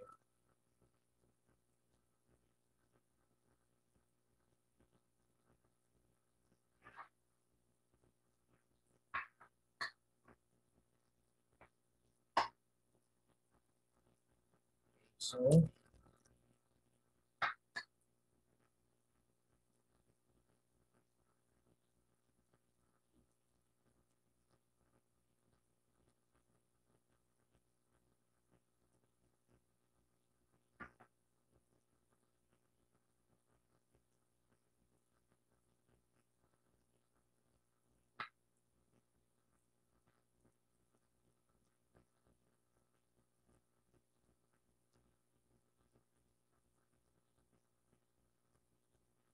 I'm going to adjust everything from here on. Going to add some details, some corners, darken everything. I think it's gonna be finished. It need to be more darkness here. It's very visible. Wonder why.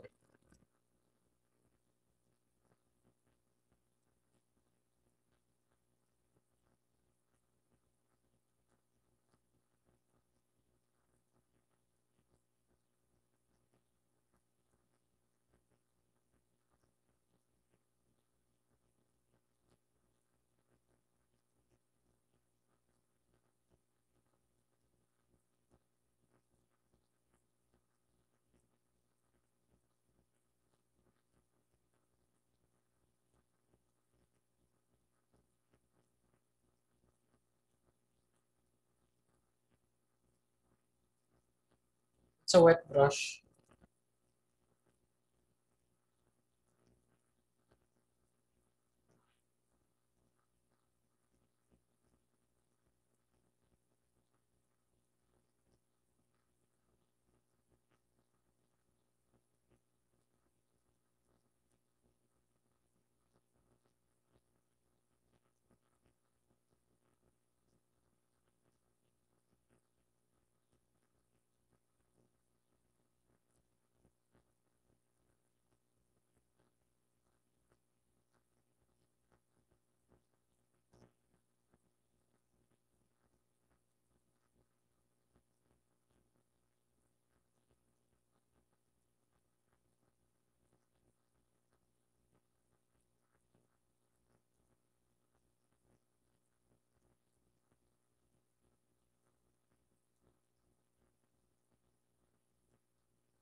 So,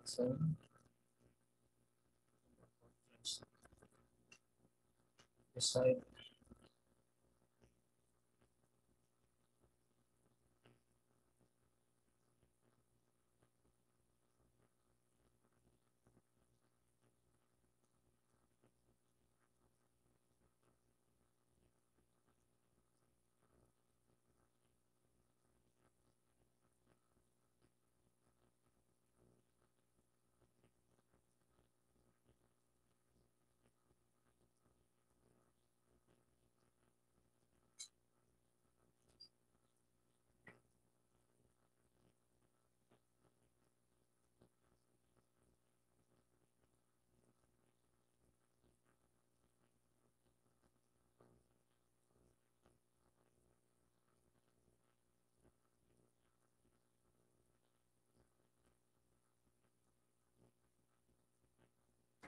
What's up? So, make some the edges a bit more clear.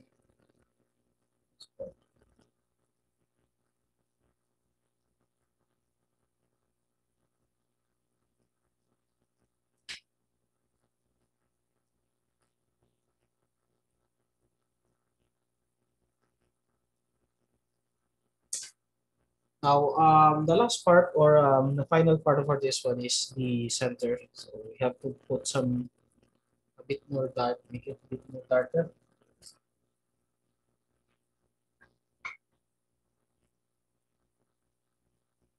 Some greens.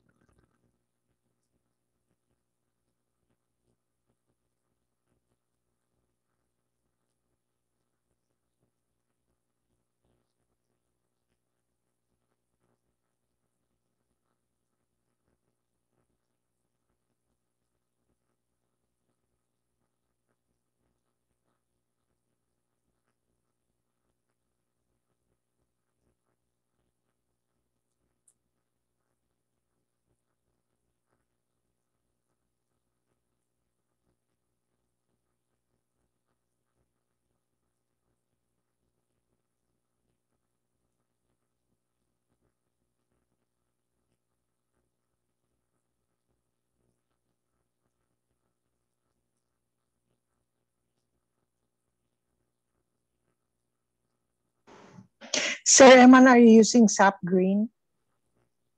Yes, po. This is a sap green. Thank you.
Sorry. Isip ko muna.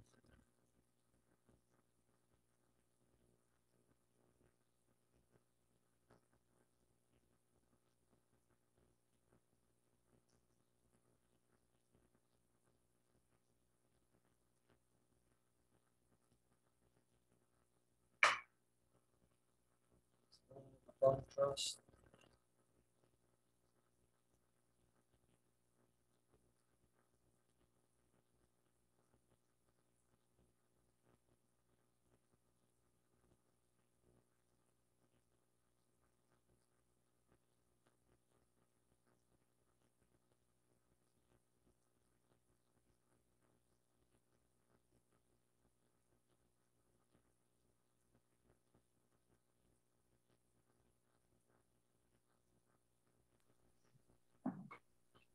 Did you put dark green on Yes. that one? Yeah, that's right. It's a dark green.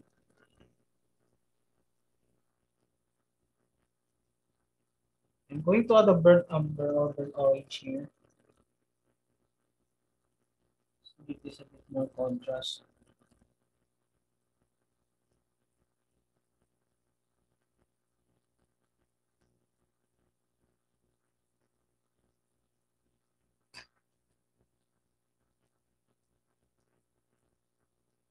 So here, part.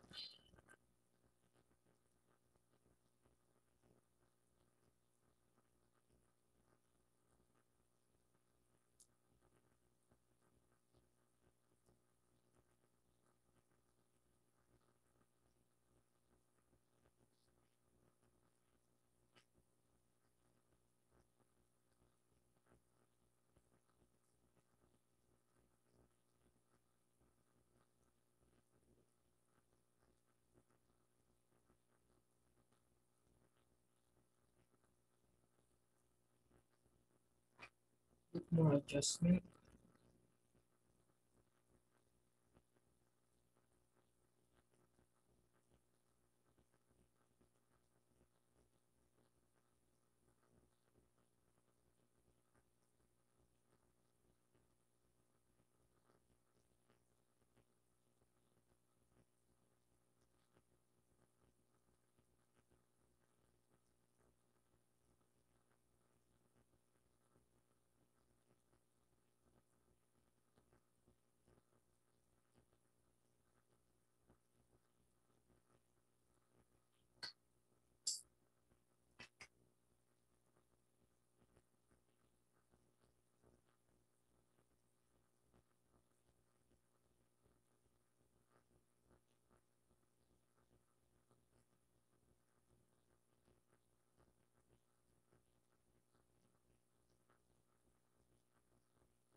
Are you layering that with sap green? No, no, it's not actually subgrade. Just a hint of the um, a bit of the mixture that I have before. The So it's dark light mixture? bluish green. It's a light bluish kind of green.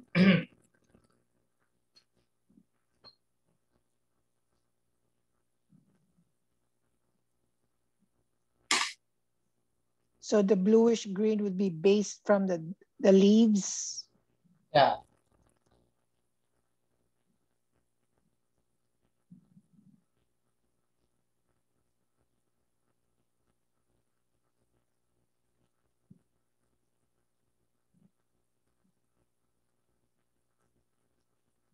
Just to tone it down a bit. Add more shadows.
Okay, so we're going to show.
So I think I'm happy with this one.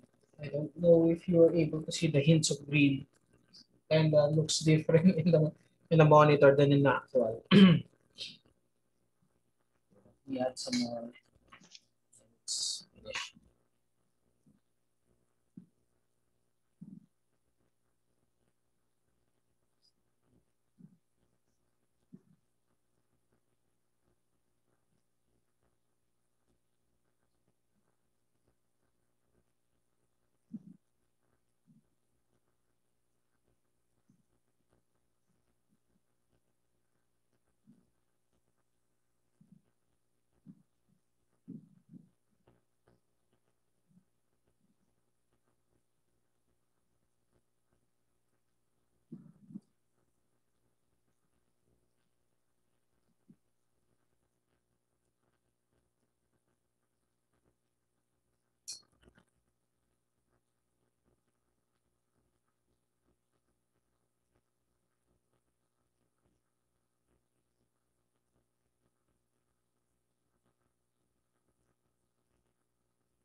Let me sign it.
If you have questions, you may ask me, right? Or need some clarification to the colors. Okay, you can ask me.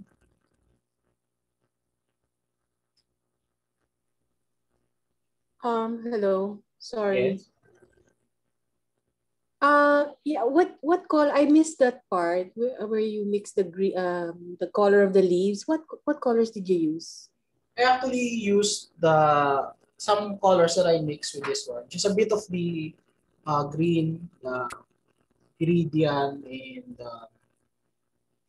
the burnt orange, and then of course the ultramarine blue.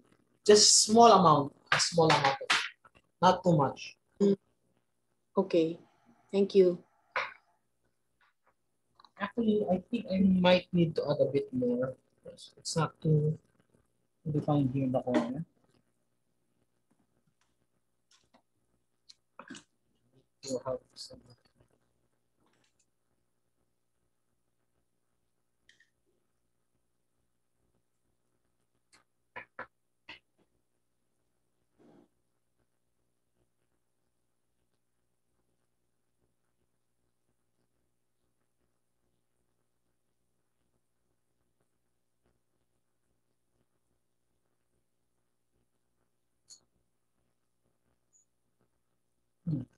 Okay, fix that. Does not look right.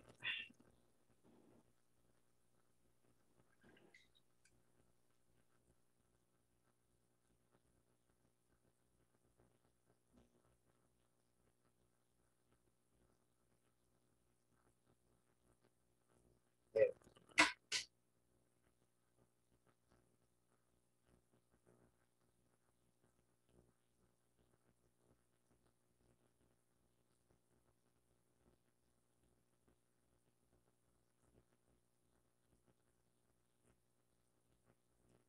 Recording in progress.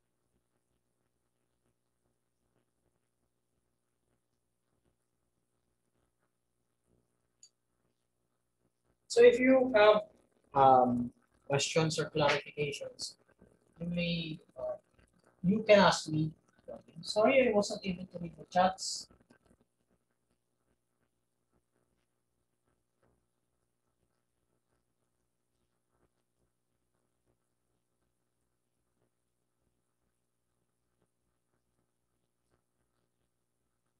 Right. So thank you for your messages. I was not able to read it.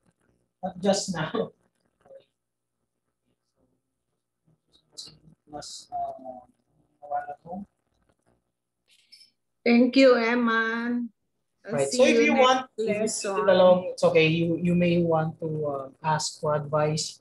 You can message me in the chat group. May recording ito, Eman? Yes, yes. There's a recording for this one. Okay. Thank you. I have to leave now. Thank you very much. Bye. Okay, ma'am. Take care. And Bye. see you Take around care soon. too. Yes, I will.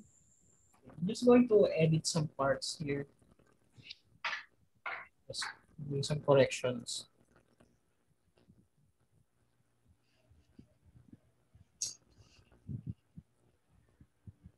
Now, if you have questions or something you might want to ask, it's okay. Just going to put some of this aside for now. So this one.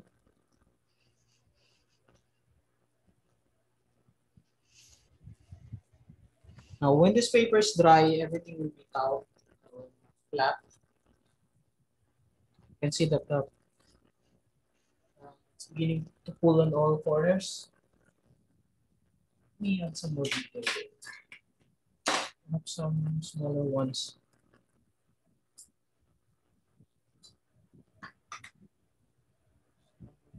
Greens.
I think that's the contrast I needed for the center.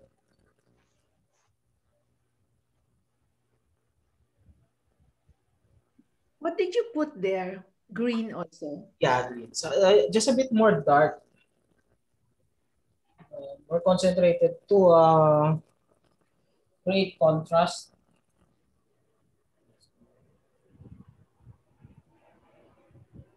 Now seeing the other missing parts.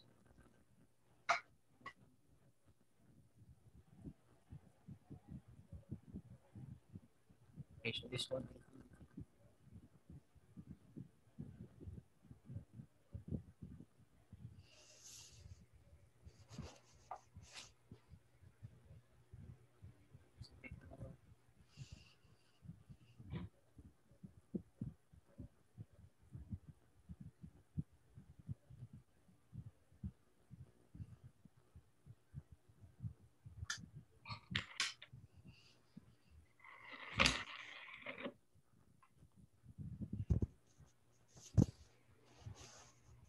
Okay, in the chats, unless you did her work. Kung makuha yung leaves mo, teacher. Actually, the strokes of the leaves is it's like this.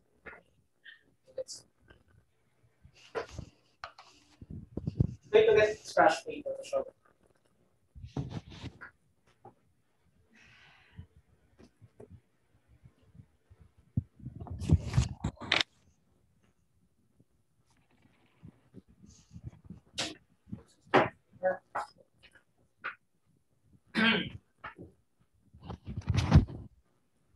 Going to draw this. So, yeah, for example, this is the leaf. Okay. Let's say this is the leaf. Quite big. Irregular.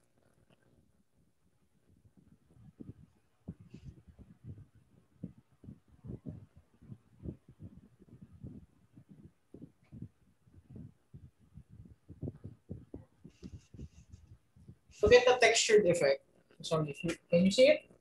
Yes, yes. Okay. To get the textured effect, you will need to have or do strokes like this. It's like circular lamps like that. It could be like that if you were going to draw it.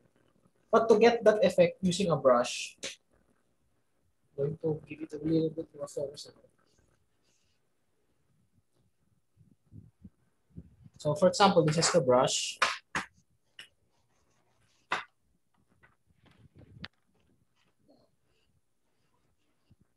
To get to that part, you have to point it. You have to do as if you're making Kaliskis. Parang skin. yeah, you're spacing it evenly. So that when you get to those marks, it will be like this.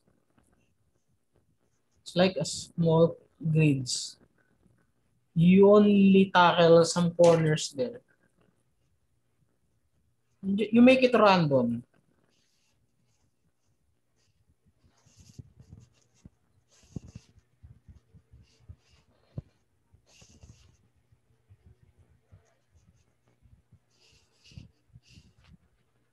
Because leaves are like that.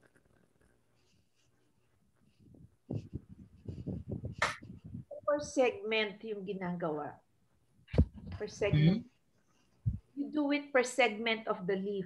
Like one segment. Yeah, one segment, I mean we did the textures first. Because we're going to apply a wash to cover them and make them smooth later. That's why we did that one first. For example, this one. If you apply, let me complete.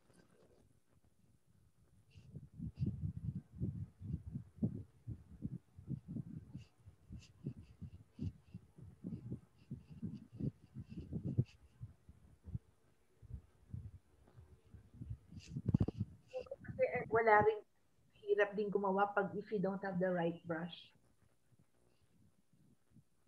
I'm sorry? Siguro kasi mas mahirap din gawin if you don't have the right brush. Dapat medyo maliit. Yeah, in a way, yes, there's a difficulty with the brush, but it is also achievable depending on your stroke. So for example, I'm going to show in this side using the flat brush. Or I'm going to add some wash of green, or let's say ultramarine.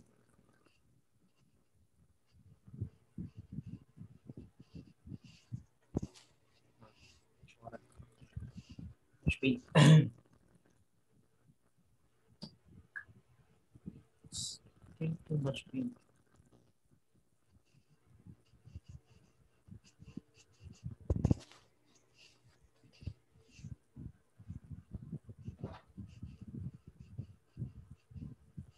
You can see that it begins to dissolve.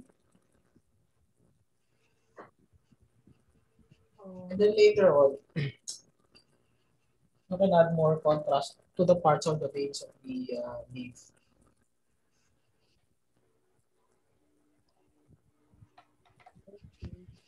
bago mo siya i-glaze, dapat dry. You have to have the paint dry already before you glazed it. Or We added water to make it a bit more greenish, or I mean bluish. Then we're going to add the dark parts later. Some more contrast. We're going to the texture. We're just simulating the texture. Now we're going to follow the veins of the leaf. Example, this one.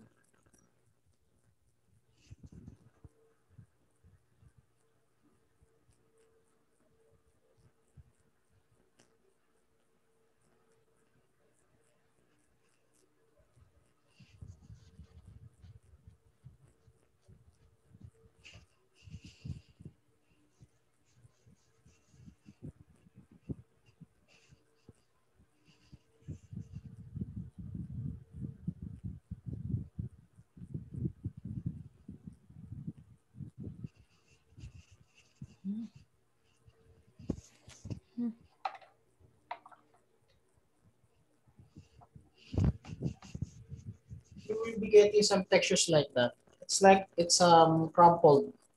It's like no the tobacco leaf. If you're using a round brush, it's also possible, but you have to adjust your strokes. You have to make it appear as if it's a flat line. Brush. alright. So teacher, have Yeah. with the tips that I did, can I still edit it and make it appear like what you're doing now? Kasi, Okay, let me check your work. mine is Yes, quite. I will do this thing to add more contrast to your work. It's in the chat group. I can see. Okay. Let me show.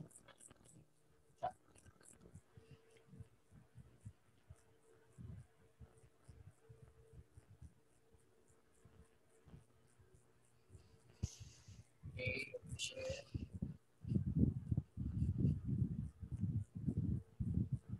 Right. So I will be suggesting to add more contrast since this one is still lighter. You can make this one a bit more darker than the. This is greenish. I mean, no, sorry, not greenish. A little bit too bluish, but you can add more green and then the orange to darken it. The orange that I'm talking about is the burnt orange. Okay. So you need a burnt orange to like this one. This is my mixture of burnt orange. On the part of the leaves? Yeah. Sorry, I'm going to show you the mixture.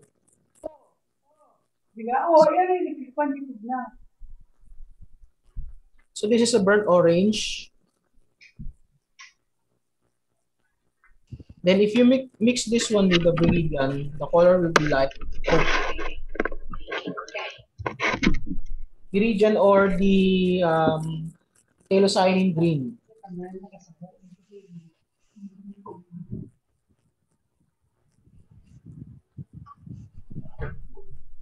That's the color.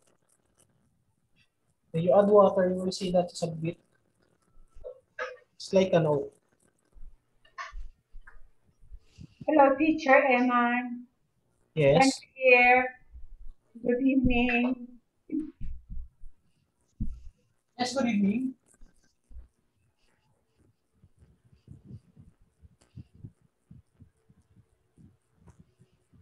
Oh yes, Ma'am Brenda, good evening. Good evening, Sorry. boss. Galing. So that's the mixture for the green, the leaf. For the lower part,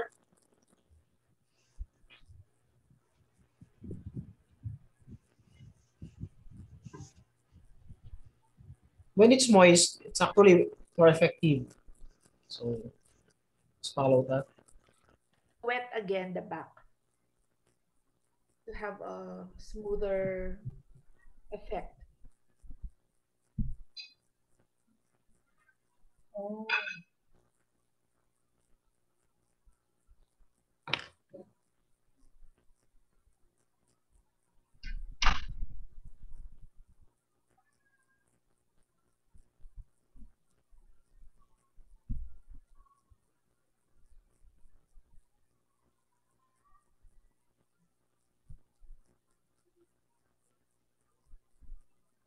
It's actually dry. It's pretty fast.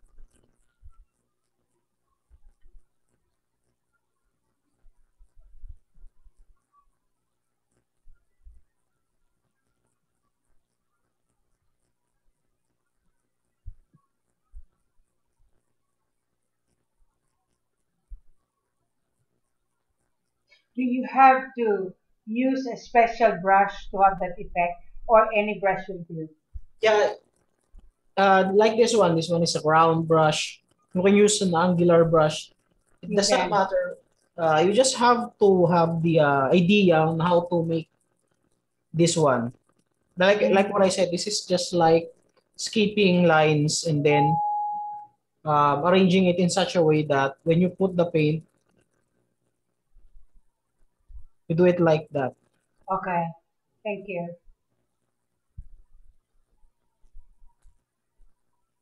And you have to follow, of course, the vein, the how it is formed, the leaf.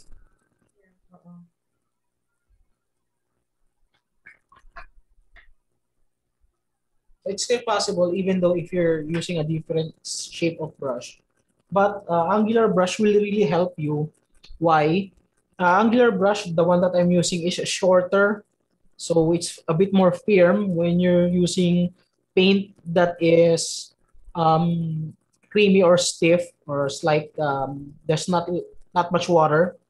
So it will help you a lot if you're adjusting your water and paint ratio and you want to go with the wet paper and the paper is wet and then your paint has less water. So that's actually the advantage if you're using it. And the angle is more precise, more there's more control because of the tip.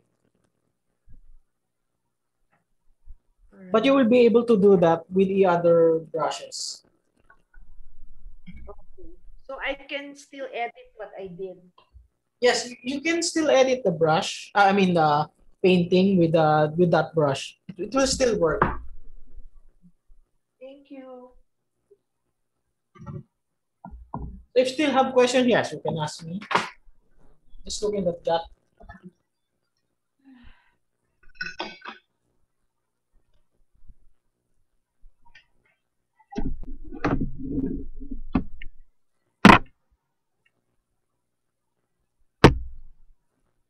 Do you have any other questions? So, Enman, I have a question. So the first coating, which is the blue, makes a lot of difference to give this effect, right? It will make our, I don't know if it's entirely visible. I think I need to adjust my light. Like the light blue? Yeah. There's a bluish cast. Yes. How did you achieve the color? Phthalo blue with green? How did you? It's viridian and orange and cobalt blue. Thank you very much. Yeah. Orange, viridian, and cobalt blue. Thank you. Yeah, the burnt orange, viridian, and the other ones are burnt orange.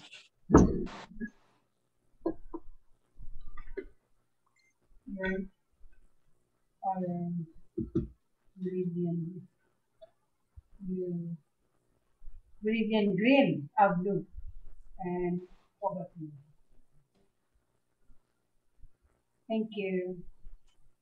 And for those who want to have the recording, yeah, I like. It will be available later. I will upload it. I don't know if you can see now the difference. So I adjusted the temperature of my light.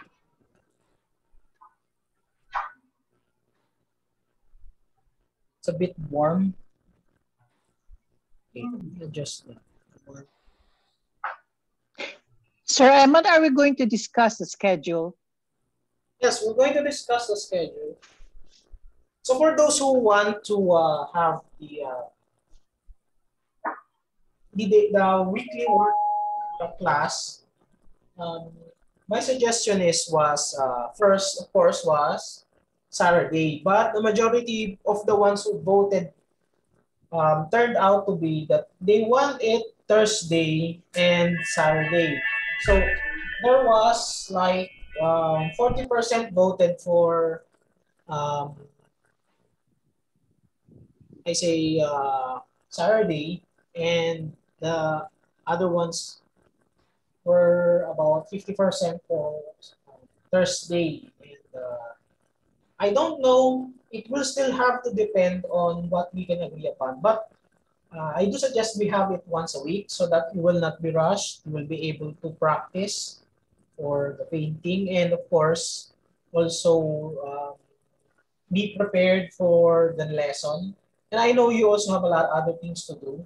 So I am suggesting could be like once a week. For that will be for 3 months. So again, it's supposed to be 10, but I'm adding 2 just to make it complete. I mean, it's just a bit short to make it about 12 sessions.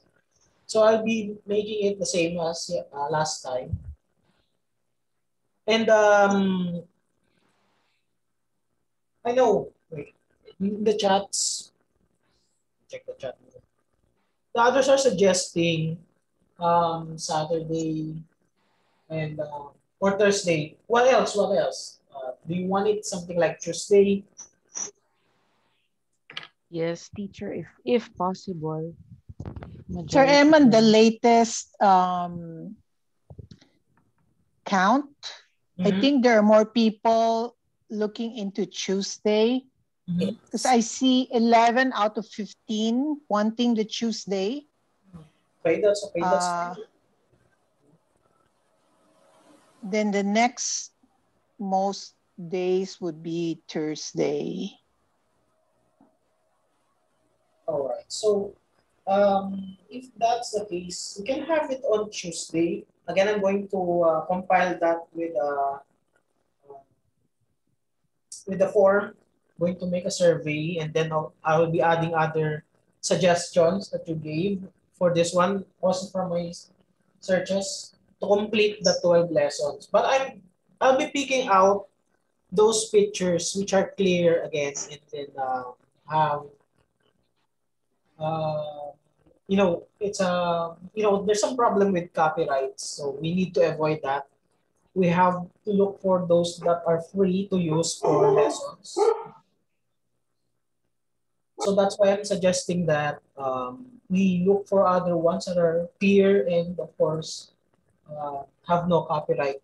So I also looked into some of the photos that were suggested to me. Some of them have problems. The other ones are okay. I was able to find that they have no problems with it.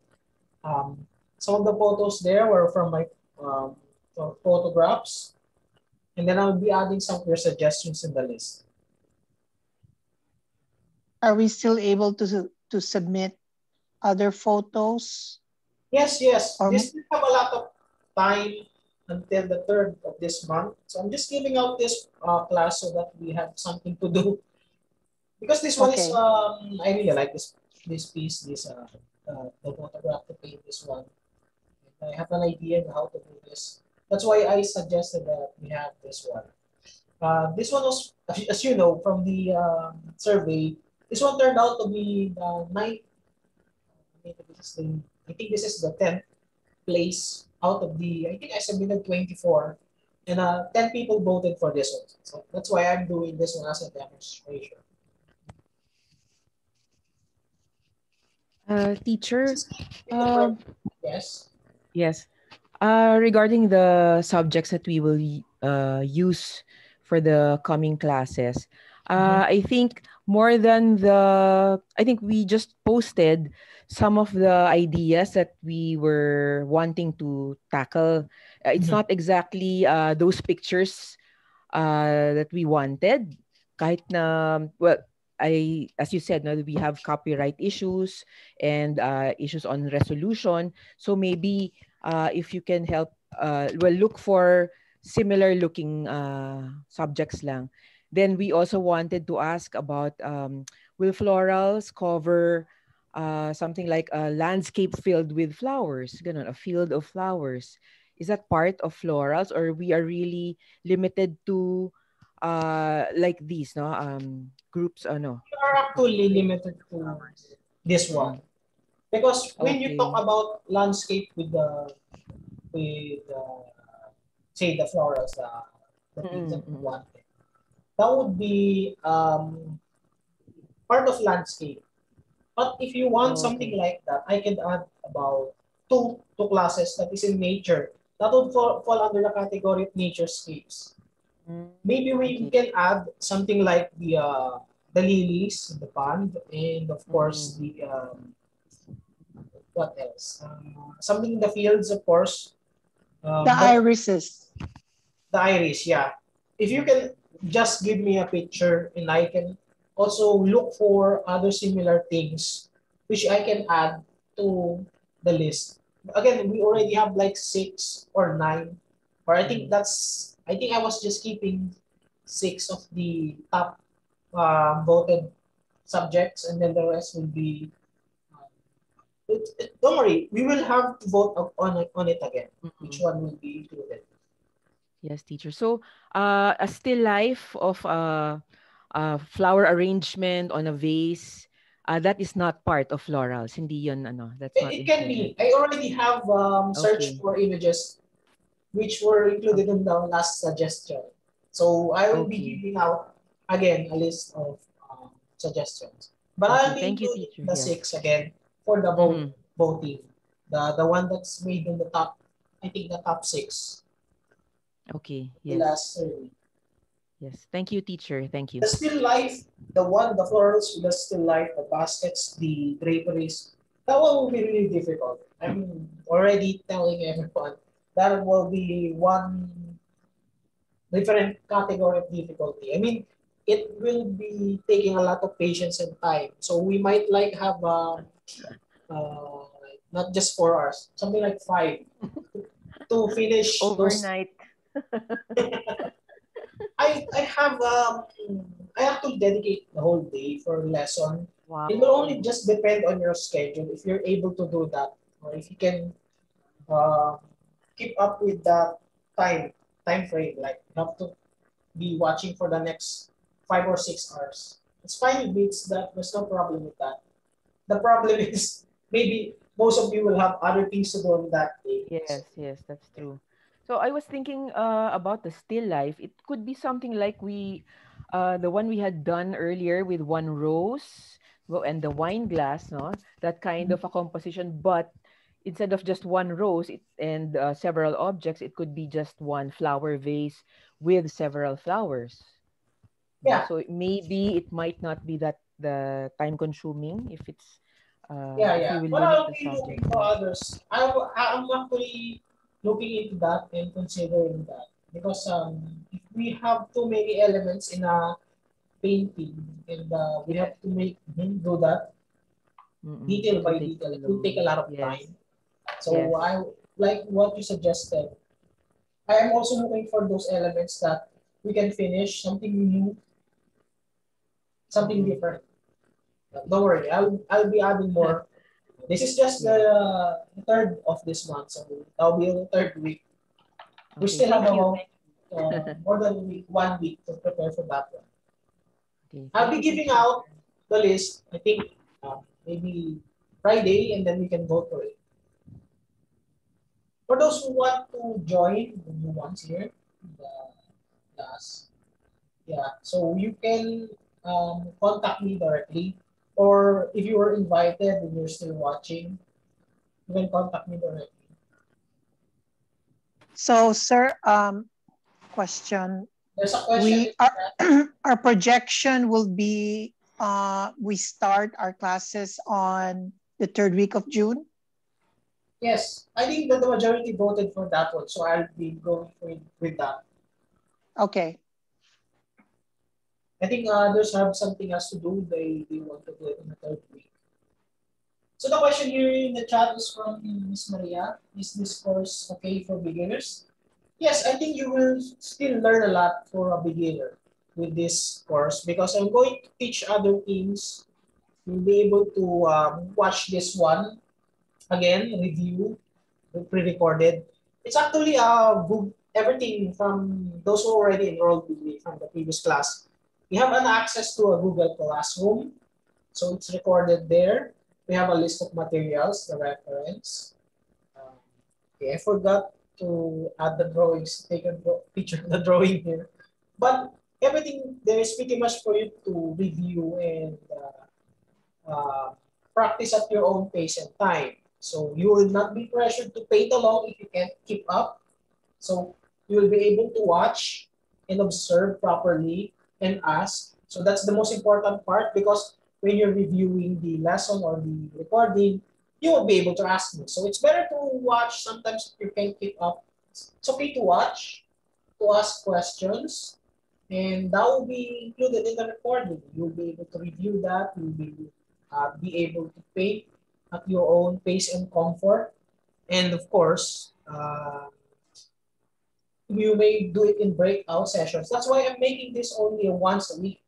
Because last time it was like 2 times a week, and it's a bit, it was 3 times a week, right? Sorry. 3 times a week, and it was a bit more fast-paced, and the others can't or was not able to submit and review the lesson.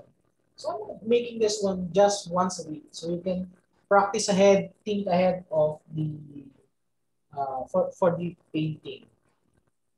And I'm always for those who are going to paint along with me, you will be giving a feedback for the painting and the lessons, or pointers for your work to improve your work. So that pretty much covers the what I do with the painting. Okay. For the contact number, right, I'll be typing my contact number and then also my Facebook here. You can contact me. Sorry. Who else would-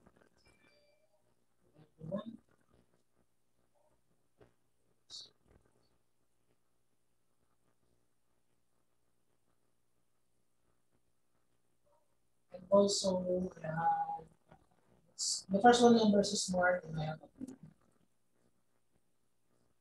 and you can also, my Facebook is, I have, or Instagram is at Ocean Pro. It's my Instagram. And I have a page.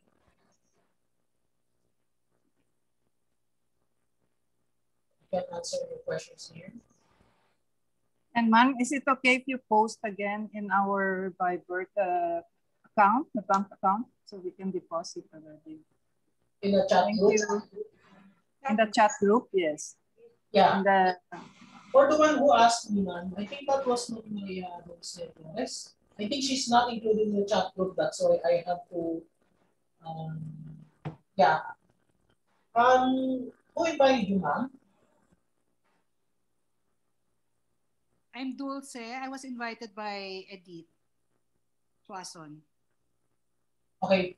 Ma'am, you can, I will be adding a new or making a new chat group for the next lesson. So you will be, please include, if you're interested to join this class, please include Ma'am Maria Dulce. Who's that again, ma'am? Who added you?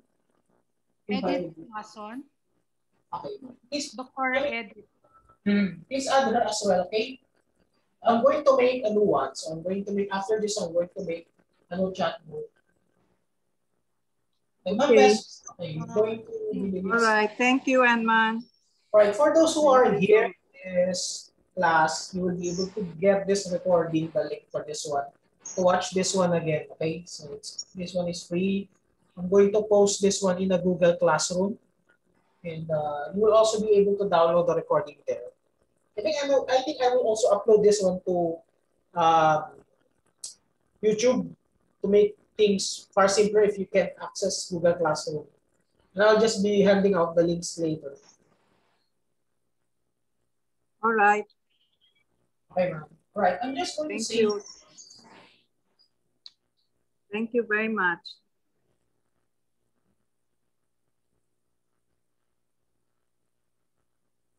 So if you still have questions, I'm going to leave the room open, but I'm going to stop the recording now so that it won't take that long again for the review. So thank you so much, and hope to see you in the next or in the Thank you class. so much. Thank you, Teacher Edman. Thank you very much.